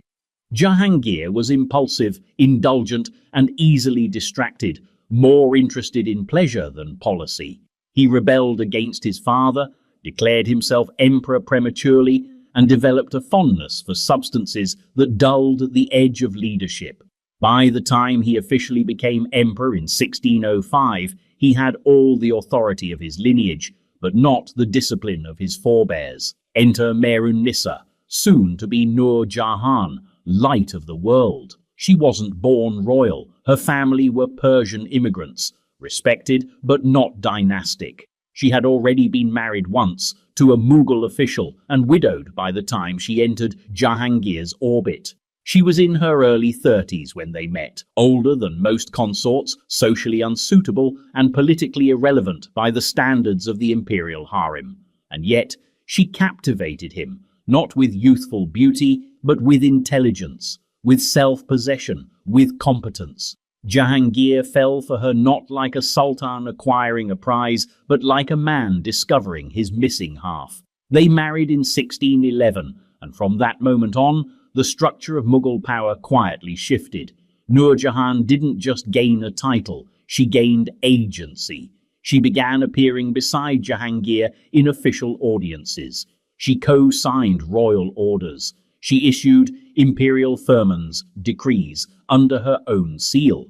Coins were minted bearing her name, a radical gesture for any empress, let alone one who had not been born into royalty. Some historians have suggested that during Jahangir's more distracted years, when illness or indulgence pulled him away from court, Nur Jahan ruled in his stead, and not from behind a curtain either. She negotiated alliances, oversaw military appointments, and managed court factions with strategic precision. She wasn't merely influential, she was in charge. Her power extended beyond governance. Nur Jahan reshaped imperial fashion, architecture, and garden design. She supported women's education, expanded the rights of widows, and even participated in tiger hunts, defying every gendered expectation of the time. She wasn't simply a queen, she was a brand, and one the empire quickly learned to respect. Of course, not everyone was pleased. Court rivals, particularly those aligned with Jahangir's sons, viewed Nur Jahan's authority as unnatural, dangerous, even treasonous. The succession crisis that followed Jahangir's reign was shaped in part by Nur Jahan's enemies. When Jahangir died in 1627, she lost her political foothold almost immediately. Her chosen stepson lost the succession struggle, and Shah Jahan, her stepson by another mother, ascended the throne. He allowed Nur Jahan to live out her days in relative peace, though stripped of power. She retired to Lahore, where she spent the remaining 18 years of her life quietly, designing gardens, supporting charitable projects, and perhaps reflecting on a reign that had never been hers, officially, but had carried her fingerprints nonetheless. She was buried in a modest tomb beside her first husband, not the emperor she helped rule beside. History, in its usual way, downplayed her influence for centuries. But the paper trail remains. The coins, the decrees, the administrative reforms, the court memoirs, grudgingly impressed. And through it all, her story whispers something rarely said in royal love tales. Sometimes love isn't just a feeling, it's a function of trust. Jahangir, flawed and distracted, handed the empire to the one person who never asked for it, and she held it together as long as she could. If Nur Jahan ruled from the shadows, the next royal woman clawed her way out of them. She didn't come from a noble family. She didn't even speak Russian, but she would become the wife of Peter the Great, the empress of all Russia, and the survivor of a court that didn't think she belonged. Her name was Catherine I, and her love story began with a battlefield and a miracle. 18. Peter the Great and Catherine. In most royal love stories, the consort is born into some degree of privilege, groomed, if not for greatness, at least for proximity to it. But Catherine Waz of Russia wasn't born a princess. She wasn't even born Russian. Her real name wasn't Catherine, and no one is entirely sure when or where she was born. What is known is that she started life as Marta Samuilovna Skavronskaya, possibly the orphaned daughter of Lithuanian peasants, maybe Latvian, maybe Estonian. Wherever she came from, it wasn't the halls of power, and yet she would become Empress of Russia, wife of one of the most formidable rulers in European history, Peter the Great, Tsar, reformer, shipbuilder, and human hurricane. Their story, improbable from the start, reads like a dark fairy tale reversed in tone. There's no glass slipper, no royal ball, just mud, fire, a battlefield, and something harder than romance: survival. Their paths crossed during the Great Northern War, the sprawling, brutal conflict in which Peter sought to modernize and expand Russia by clawing land from Sweden. Marta was captured by Russian forces around 1702 and became a servant in the household of one of Peter's most trusted generals. Somewhere along the way, she met the Tsar. Not in a ballroom, but probably in a campaign tent. What began as an informal liaison turned into something more, something that astonished even Peter's closest circle. Marta converted to Orthodoxy and took the name Catherine Alexeyevna. She bore Peter several children, most of whom died young, except 2 daughters. By all accounts, she was unassuming, steady, and deeply pragmatic. Not a dramatic court beauty, but someone, Peter, whose life was defined by instability, rebellion, and constant motion, trusted. Peter had many mistresses, many allies, many enemies, but Catherine was the one who never tried to be anything other than what she was. She didn't scheme, she didn't overreach, she simply stayed. And during a reign dominated by reform, war, and an endless brutal push to westernize Russia, her presence became something like a counterweight to his chaos. According to some reports, she once stopped a mutiny simply by talking to Peter during one of his infamous rages. She calmed him, she reasoned with him, and when he was dying, it was Catherine he chose to name as his successor, not a noble, not a general, not one of his surviving male relatives. Her. But before that extraordinary final chapter, there was a relationship, a real one. Messy, unequal, often overshadowed by the sheer gravitational force of Peter's ambitions, but undeniably grounded in something more than political calculation. Peter, after all, was not an easy man to love. He stood over 6.5 feet tall, had a violent temper, and often vacillated between visionary reform and outright cruelty. He modernized Russia with such fervor that it frequently felt like he was trying to break it first. He ordered noblemen to shave their beards, taxed everything that moved, and executed his own son for treason. This was not a man who softened easily, but with Catherine he did. They travelled together, campaigned together, even joked in private. She was with him during his many European tours, where he dissected corpses in Dutch anatomy theatres and worked incognito in shipyards. She lived with him in military tents, endured long winters, outbreaks of disease, and the bone-cracking exhaustion of empire building.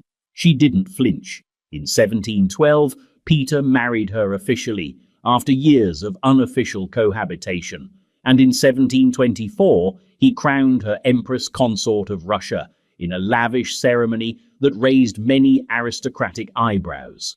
Catherine, the foreign-born former servant, now sat beside the most powerful man in Eastern Europe as his equal. When Peter died unexpectedly in 1725, after diving into icy waters to save drowning sailors, he left no clear will. The succession was in turmoil, but the military backed Catherine. So did the Senate, and so she became the first woman to rule Russia in her own right, an extraordinary, if brief, reign that paved the way for an entire century of imperial women. She ruled for just under 2 years before dying of illness. But her ascent marked a tectonic shift, the transformation of royal love from background detail to central pillar. Catherine didn't inherit power. She was lifted by it through loyalty, adaptability, and a kind of emotional intelligence that outlived even Peter's iron will. And yet, the love story that followed hers would prove that shared rule could turn to rivalry. The next Catherine didn't rise through quiet support.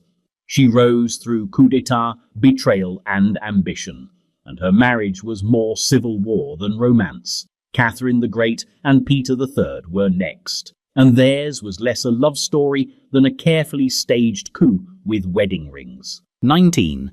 Peter III and Catherine II.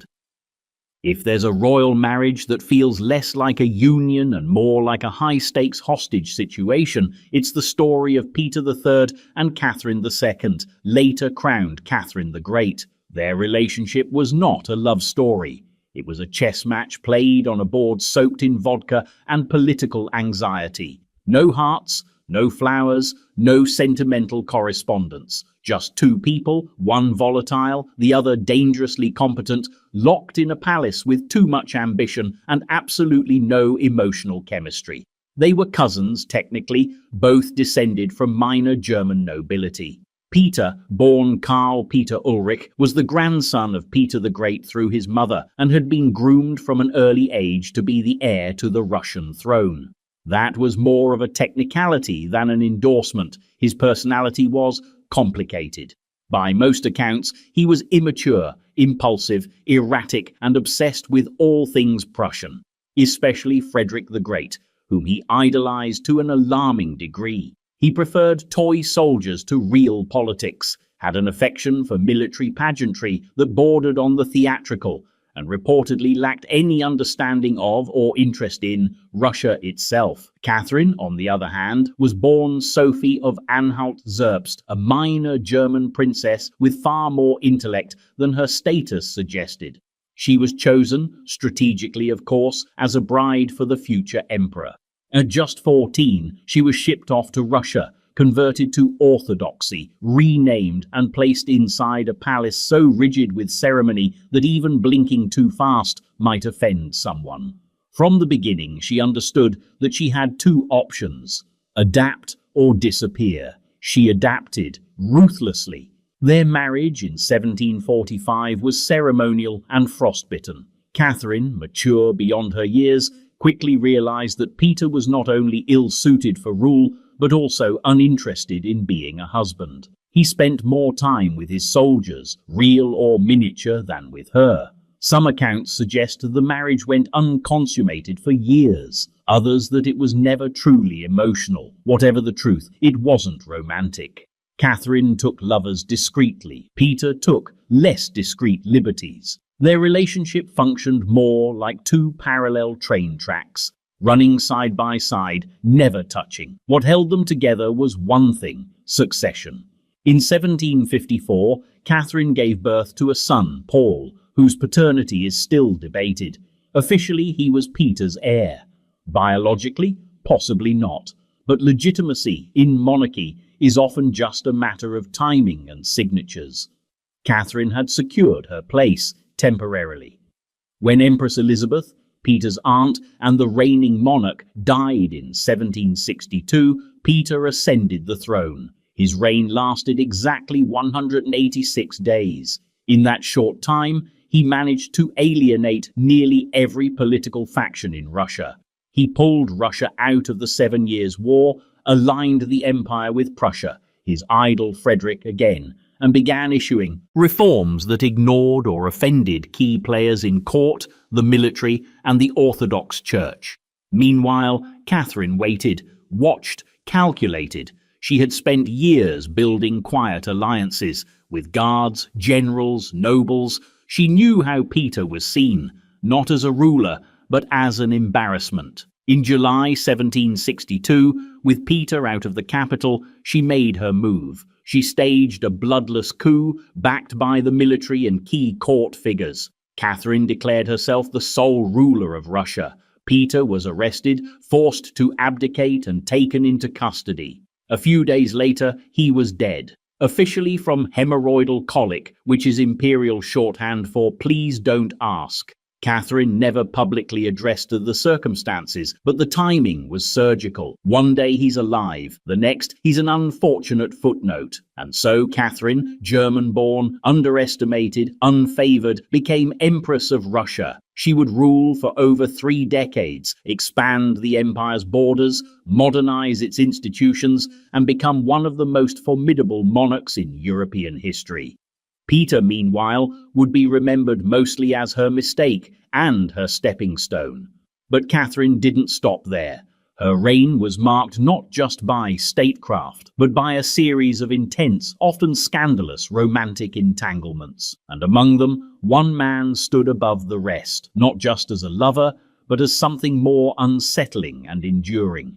His name was Grigory Potemkin, and together they built a love affair that blurred every boundary between romance, empire, and mythology. 20. Catherine the Great and Grigory Potemkin. If Catherine the Great's rise to power was a masterclass in political maneuvering, then her relationship with Grigory Potemkin was its emotional sequel, a love story not built on rebellion or courtship, but on something far more dangerous: mutual respect. In an imperial court built on appearances, theirs was a bond that disregarded protocol, defied logic, and possibly, according to whispered legend, even outlived marriage itself. Whether or not they were ever legally wed, and rumors persist that they were, Catherine and Potemkin functioned as a political duumvirate, ruling an empire and each other's hearts in tandem, even when their beds were filled with other people. Their first meeting wasn't particularly cinematic. When Grigory Potemkin entered Catherine's orbit, she was already empress, newly crowned, increasingly powerful, and burdened with a court full of opportunists, spies, and delicate egos. Potemkin wasn't especially polished. He was brilliant, yes, but also tempestuous, boastful, and emotionally extravagant. He was a cavalry officer with a philosopher's brain and a knack for drama. He quoted Latin at inopportune moments. He flirted like a man testing a loaded musket. He had one eye and the confidence of 10 men. Naturally, Catherine noticed. Their affair began around 1774, during a period of intense political stress. Russia was in the aftermath of the Pugachev Rebellion, a peasant uprising that had exposed the fragility of the empire's foundations. Catherine needed more than a lover. She needed a partner, and Potemkin, in all his chaotic brilliance, became exactly that. What followed wasn't a conventional relationship. For about 2 years, they were inseparable, militarily, politically, and romantically. Potemkin helped Catherine reform the army, secure Crimea, and strengthen Russia's southern borders. He was more than a consort. He was a co-ruler in everything but name. She gave him titles, land, and power. He gave her loyalty, creativity, and the kind of unpredictable passion no one else could manage. He wrote her letters that read like operatic monologues, by turns romantic, neurotic, boastful, and wildly affectionate. Eventually, the intensity of their romantic connection burned itself out.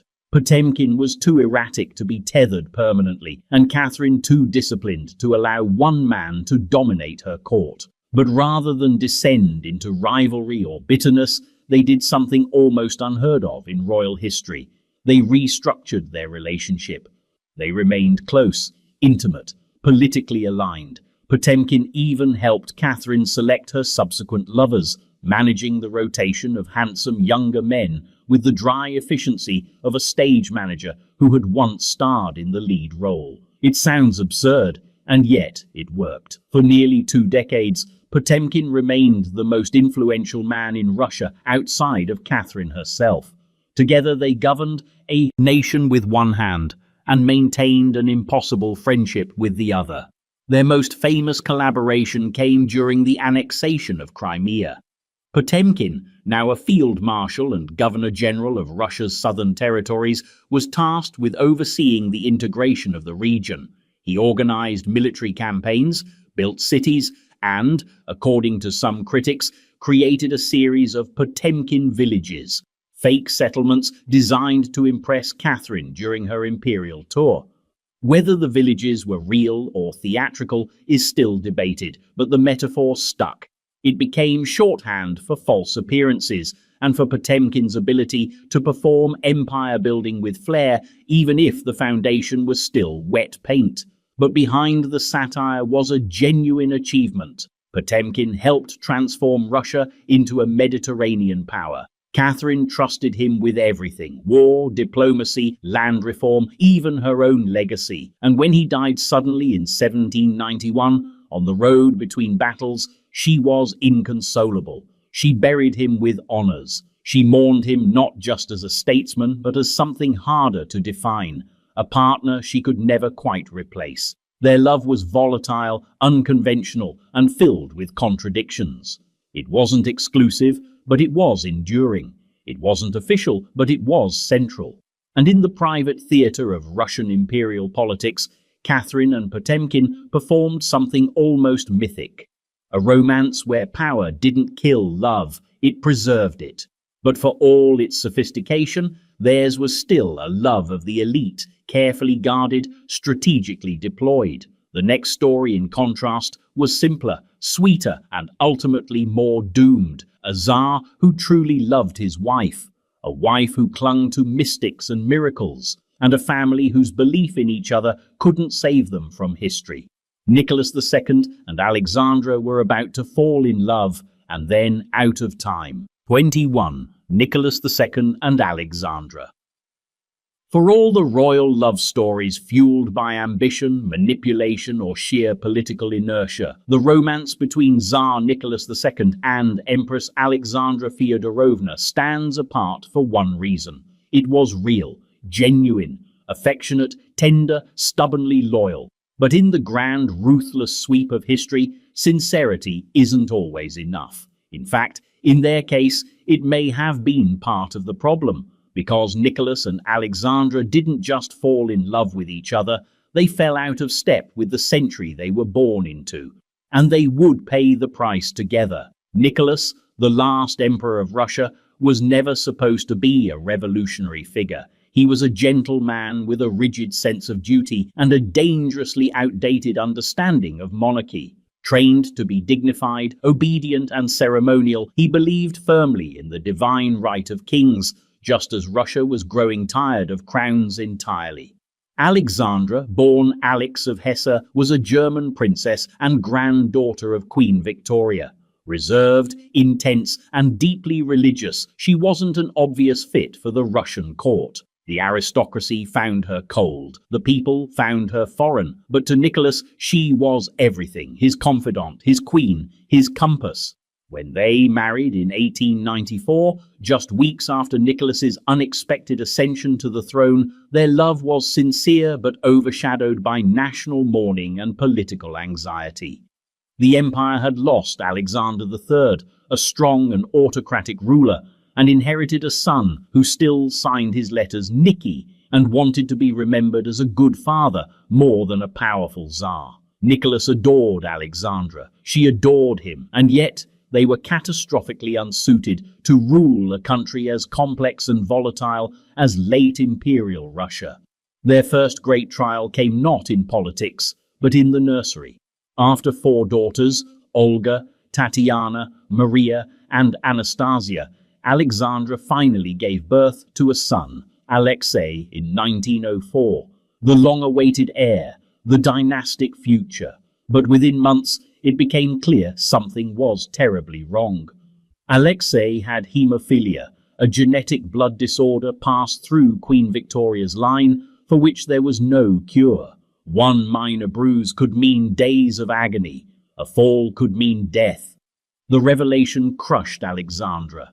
Devoutly religious and increasingly desperate, she searched for answers, prayers, treatments, divine signs. And that's when Grigory Rasputin entered the story.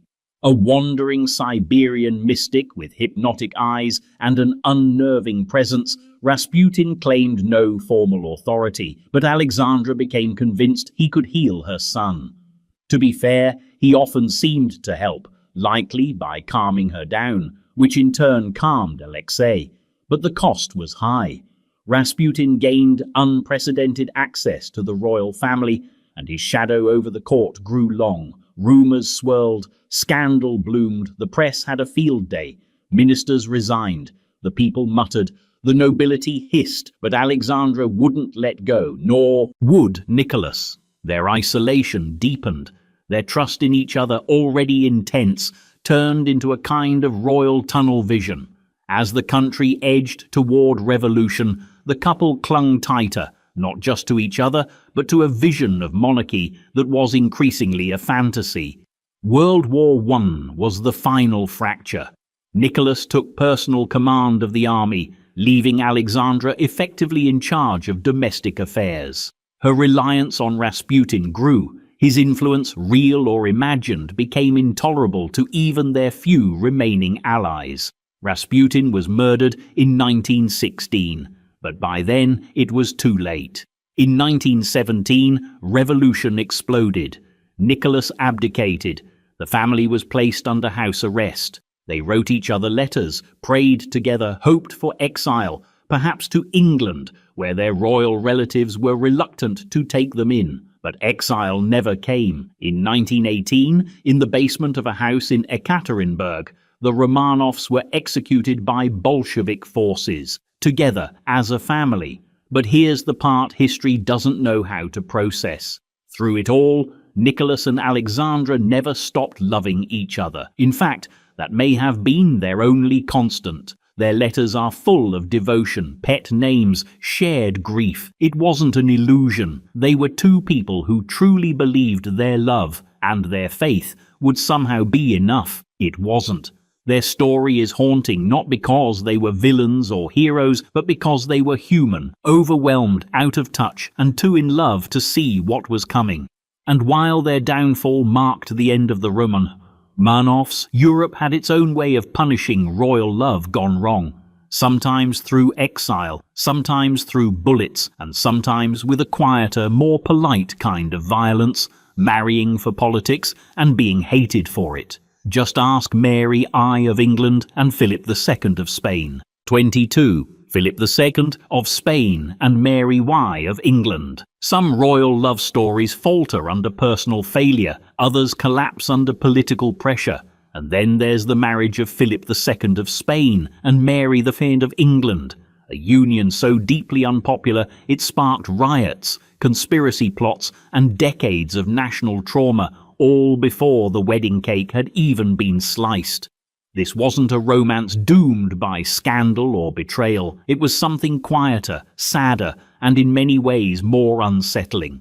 A love story where no one was in love, everyone was suspicious, and the only shared passion was the one the English public felt, pure, unfiltered hatred for their new foreign king. When Mary Tudor ascended the English throne in 1553, she was already a political paradox. The first woman to rule England in her own right, she had spent most of her life in exile from favour. The daughter of Henry VIII and Catherine of Aragon, Mary had been declared illegitimate during her father's campaign to divorce her mother. She was later reinstated in the line of succession, but only after years of isolation, humiliation, and near execution during the reign of her Protestant half-brother Edward VI. By the time she became queen, Mary was 37, unmarried, devoutly Catholic, and ruling a country that had just spent 2 decades moving away from Rome. Which is why her proposed marriage to Philip of Spain, a devout Catholic prince, the son of Emperor Charles V, and future king of the largest empire on earth, looked to many in England less like diplomacy and more like national surrender. Mary, however, saw something else. A fellow Catholic, a dynastic ally, and maybe, after years of abandonment, a chance at personal happiness and an heir to secure the Tudor line. Philip, on the other hand, saw England as strategic real estate, a damp, fractious island conveniently located between Spain and France, with trade routes and naval power he could use. Romance? Not especially. Philip didn't even speak English. He brought with him a caravan of Spanish advisors and cultural expectations, immediately alienating the English court. His formal arrival in 1554 was greeted not with flowers, but with street protests and political panic. Londoners lined the streets not to cheer, but to scowl. Some yelled insults, some simply stayed home. Parliament tried to block the marriage entirely, fearful that England would become a satellite state of the Spanish Empire. To calm the outrage, the marriage treaty included specific provisions. Philip would hold the title of king, but have no power. He couldn't appoint ministers. He couldn't take England to war. He wouldn't inherit the throne if Mary died. This was, by every legal measure, a symbolic union. But symbols carry weight, and the symbol of a foreign Catholic prince arriving to claim an English queen was too much for many to stomach.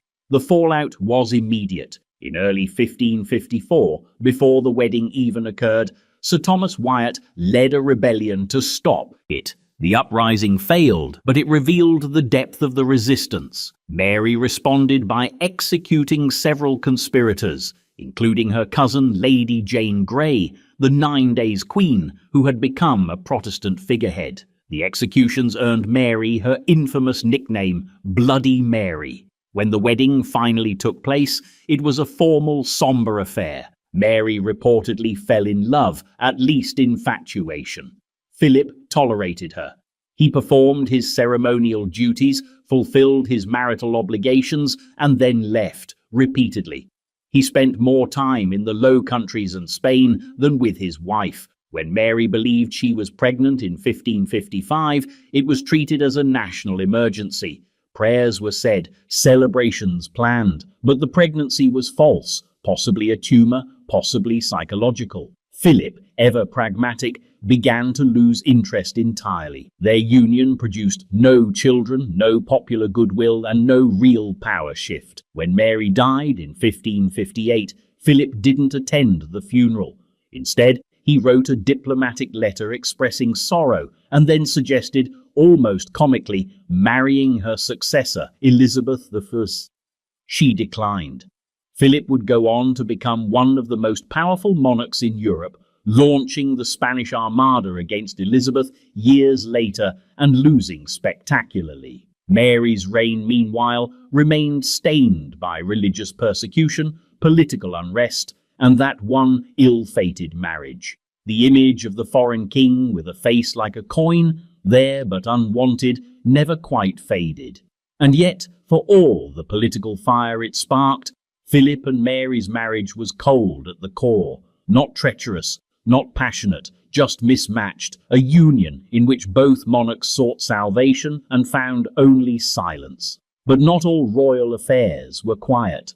Some lit up courtrooms and gossip mills like bonfires, especially when the king's favourite wasn't just a man of influence, but a man who shared his bed, or seemed to. James VI and I and George Villiers were next, and their love, if that's what it was, changed the royal court forever. 23. James VI and I and George Villiers, Duke of Buckingham. In the strange, velvet-draped theatre of royal favouritism, no relationship caused more whispers or more political migraines than that of King James VI of Scotland and I of England, and his beloved courtier George Villiers, later titled the Duke of Buckingham. Their bond was intimate, performative, and undeniably powerful. Whether or not it was romantic in the physical sense is still debated, but what isn't up for debate is this. George Villiers was not just a royal favourite, he was a royal obsession. James, like many monarchs before and after him, was born into turmoil. He became King of Scotland at just 13 months old after the forced abdication of his mother, Mary, Queen of Scots, another royal love story with a body count. Raised in a nest of regents, tutors, and political paranoia, James learned early that power was fleeting, and affection even more so. By the time he inherited the English throne in 1603, unifying the crowns after the death of Elizabeth I, James had survived assassination plots, religious conspiracies, and more than a few nervous breakdowns. So it's not entirely surprising that he came to crave loyalty in its purest, most theatrical form. Enter George Villiers, a tall, striking young man with flawless manners and cheekbones so sharp they could have sliced through court intrigue like butter. He caught the king's eye in 1614 and was swiftly elevated from minor gentry to knight, then to Earl Marquess, and finally Duke of Buckingham, the last non-royal in English history to rise so quickly through the ranks. It took just 5 years for him to go from relative nobody to the most powerful man in England who wasn't wearing a crown. The court was scandalized. James, of course, insisted it was all perfectly innocent. He spoke of brotherly love and Christian affection. But then came the letters, surviving to this day, filled with language that even by early 17th century standards reads like something well beyond platonic. "I desire only to live in this world for your sake," James wrote to Villiers in one letter. In another, "I love the Earl of Buckingham more than anyone else. He called him my sweet child and wife." Contemporaries, especially foreign ambassadors, had no doubt about the nature of the relationship. Whether or not there was physical intimacy, there was certainly emotional entanglement. James doted on Villiers, defended him against scandal, and placed him in positions of extraordinary influence, head of the Navy, chief diplomat, Lord High Admiral, and more. But where James saw a companion, Parliament saw a crisis. Villiers was young, untested, and deeply resented. He bungled foreign policy, including a disastrous mission to Spain, where he and Prince Charles tried and failed to arrange a royal marriage. He led costly military failures, including the siege of Cadiz and the ill-fated expedition to La Rochelle. His arrogance was legendary, and his enemies multiplied. Still, James refused to abandon him. Even when courtiers begged the king to distance himself, even when pamphlets flooded the streets mocking their unnatural affection, James stood firm. He needed Villiers, not just politically, but emotionally. James, who had spent his life navigating suspicion and betrayal, finally had someone he believed he could trust. When James died in 1625, the grief was real and not just for show. Villiers remained in favour under Charles I, but without James's protection, his days were numbered. In 1628, he was assassinated by a disgruntled officer, stabbed in a Portsmouth tavern. The reaction was complicated. Some mourned, many celebrated. The assassin, John Felton, was widely hailed as a hero, but James had written the ending years before. Christ had his John, he once said, comparing himself to Jesus, and Villiers to the beloved disciple. And I have my George. Their story didn't follow the usual royal formula. No wedding, no heirs, no empire forged in tandem, just a bond so personal and so politically dangerous that it nearly unravelled the monarchy itself.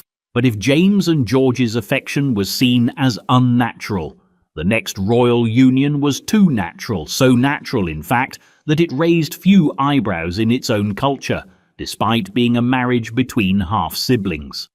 In the Hawaiian kingdom, Kamehameha II and Queen Kamamalu defied Western ideas of love and bloodlines and died doing it. 24. Kamehameha Dudi and Queen Kamamalu.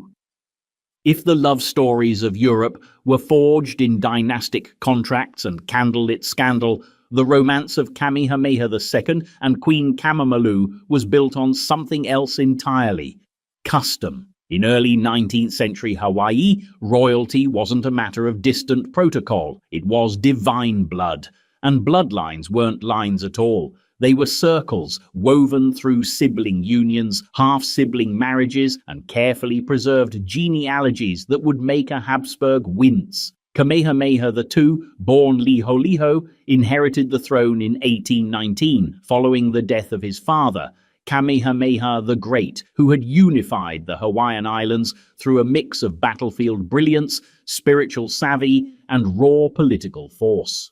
The younger Kamehameha, though groomed for rule, faced a different kingdom, one caught between ancestral belief and the sudden disorienting arrival of Western influence. And into that world, he brought Kamamalu, his half-sister, into the role of highest-ranking wife and queen consort. Their union, by Western standards, would have been scandalous, but in Hawaiian culture, it was sacred. Among the Ali Nui, Hawaiian nobility, marriage between half-siblings wasn't taboo, it was essential. It concentrated mana, or spiritual power, keeping genealogical lines pure and politically uncontested. Kamamalu and Kamehameha shared a father but different mothers, both of high rank. In marrying, they weren't just affirming love or loyalty, they were creating a divine partnership that embodied the spiritual balance of their realm.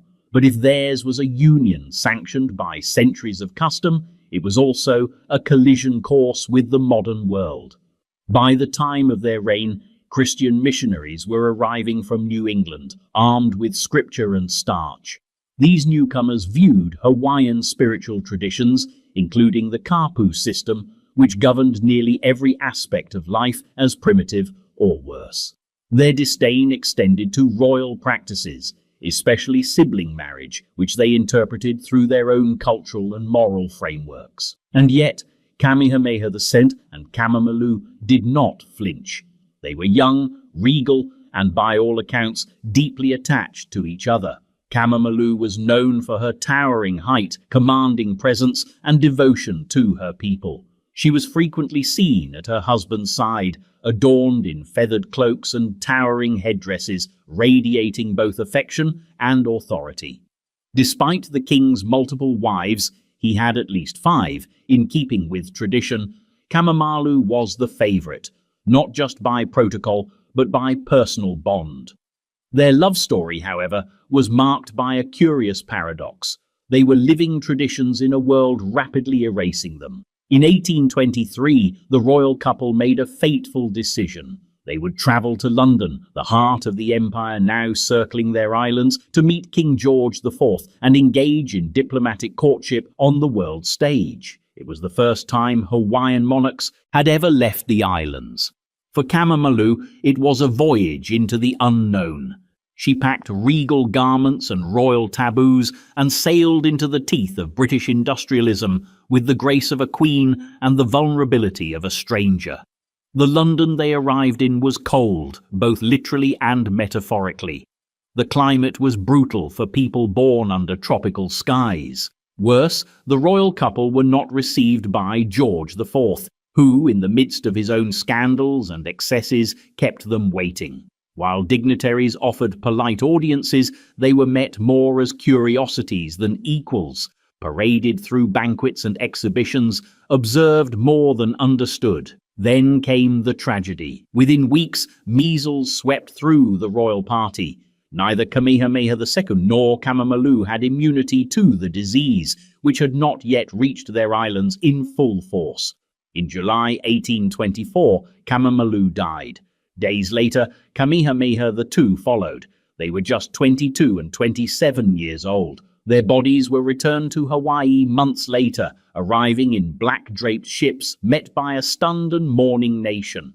Their deaths marked more than personal loss.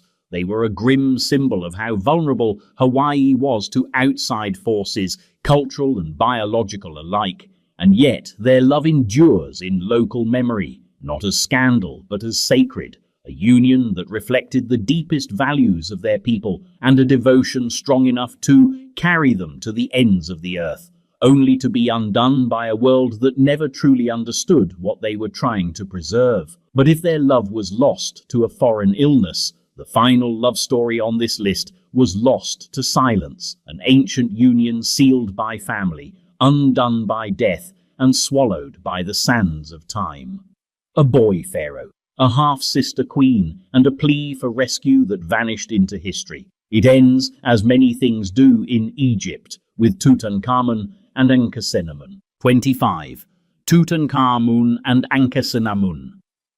In the faded golden pages of ancient Egyptian history, the love story of Tutankhamun and Ankhesenamun reads less like romance and more like the final chapter of a collapsing dynasty, one written in rushed hieroglyphs sealed in tombs and punctuated by silence.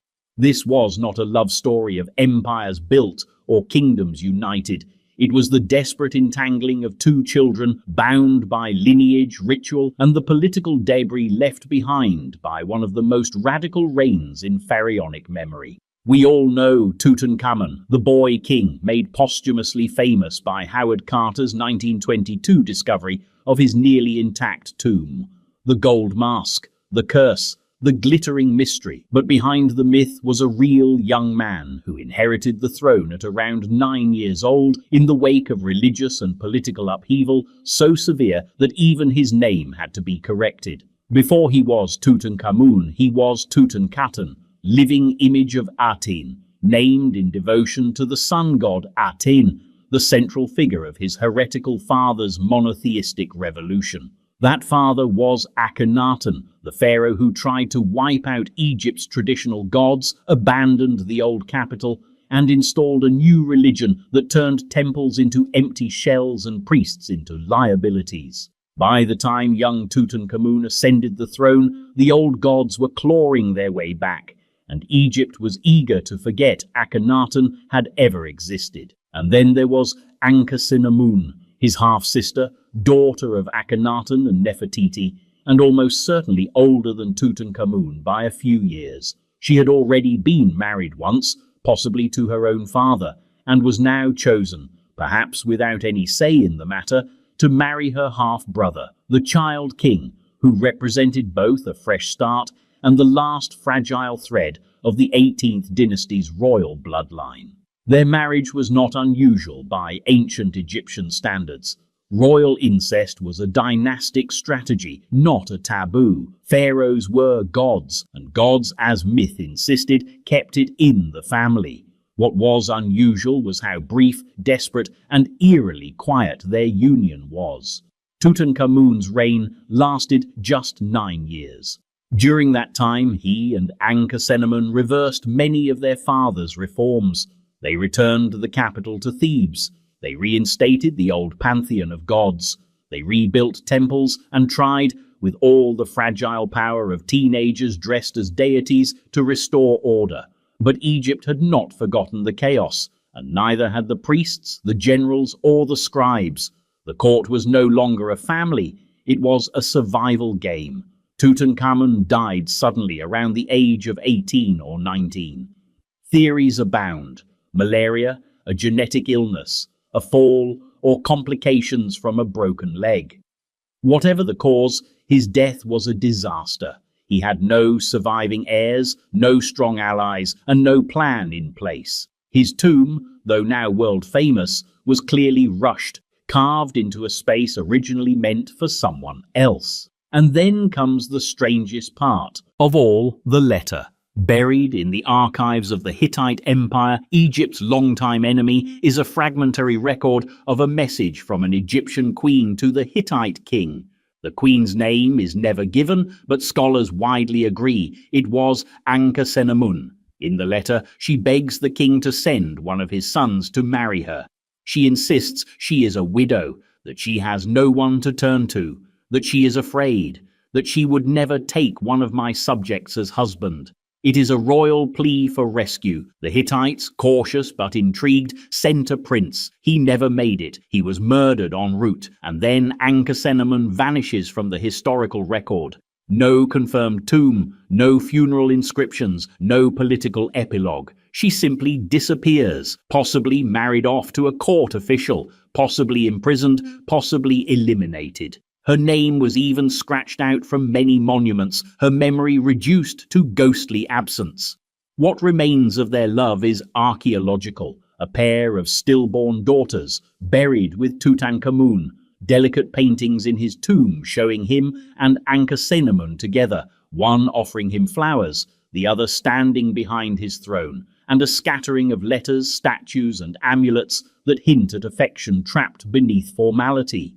They were, in the end, two teenagers forced to carry the weight of a fading dynasty, raised as gods, used as pawns, married into ritual, and separated by death, too young to shape their world, too royal to escape it. Their love didn't shake nations or survive centuries. It simply vanished. And yet, in the silence they left behind, something still echoes, the haunting knowledge that some love stories are too fragile for the monuments, too human for the myths, and too entangled in power to ever be fully known.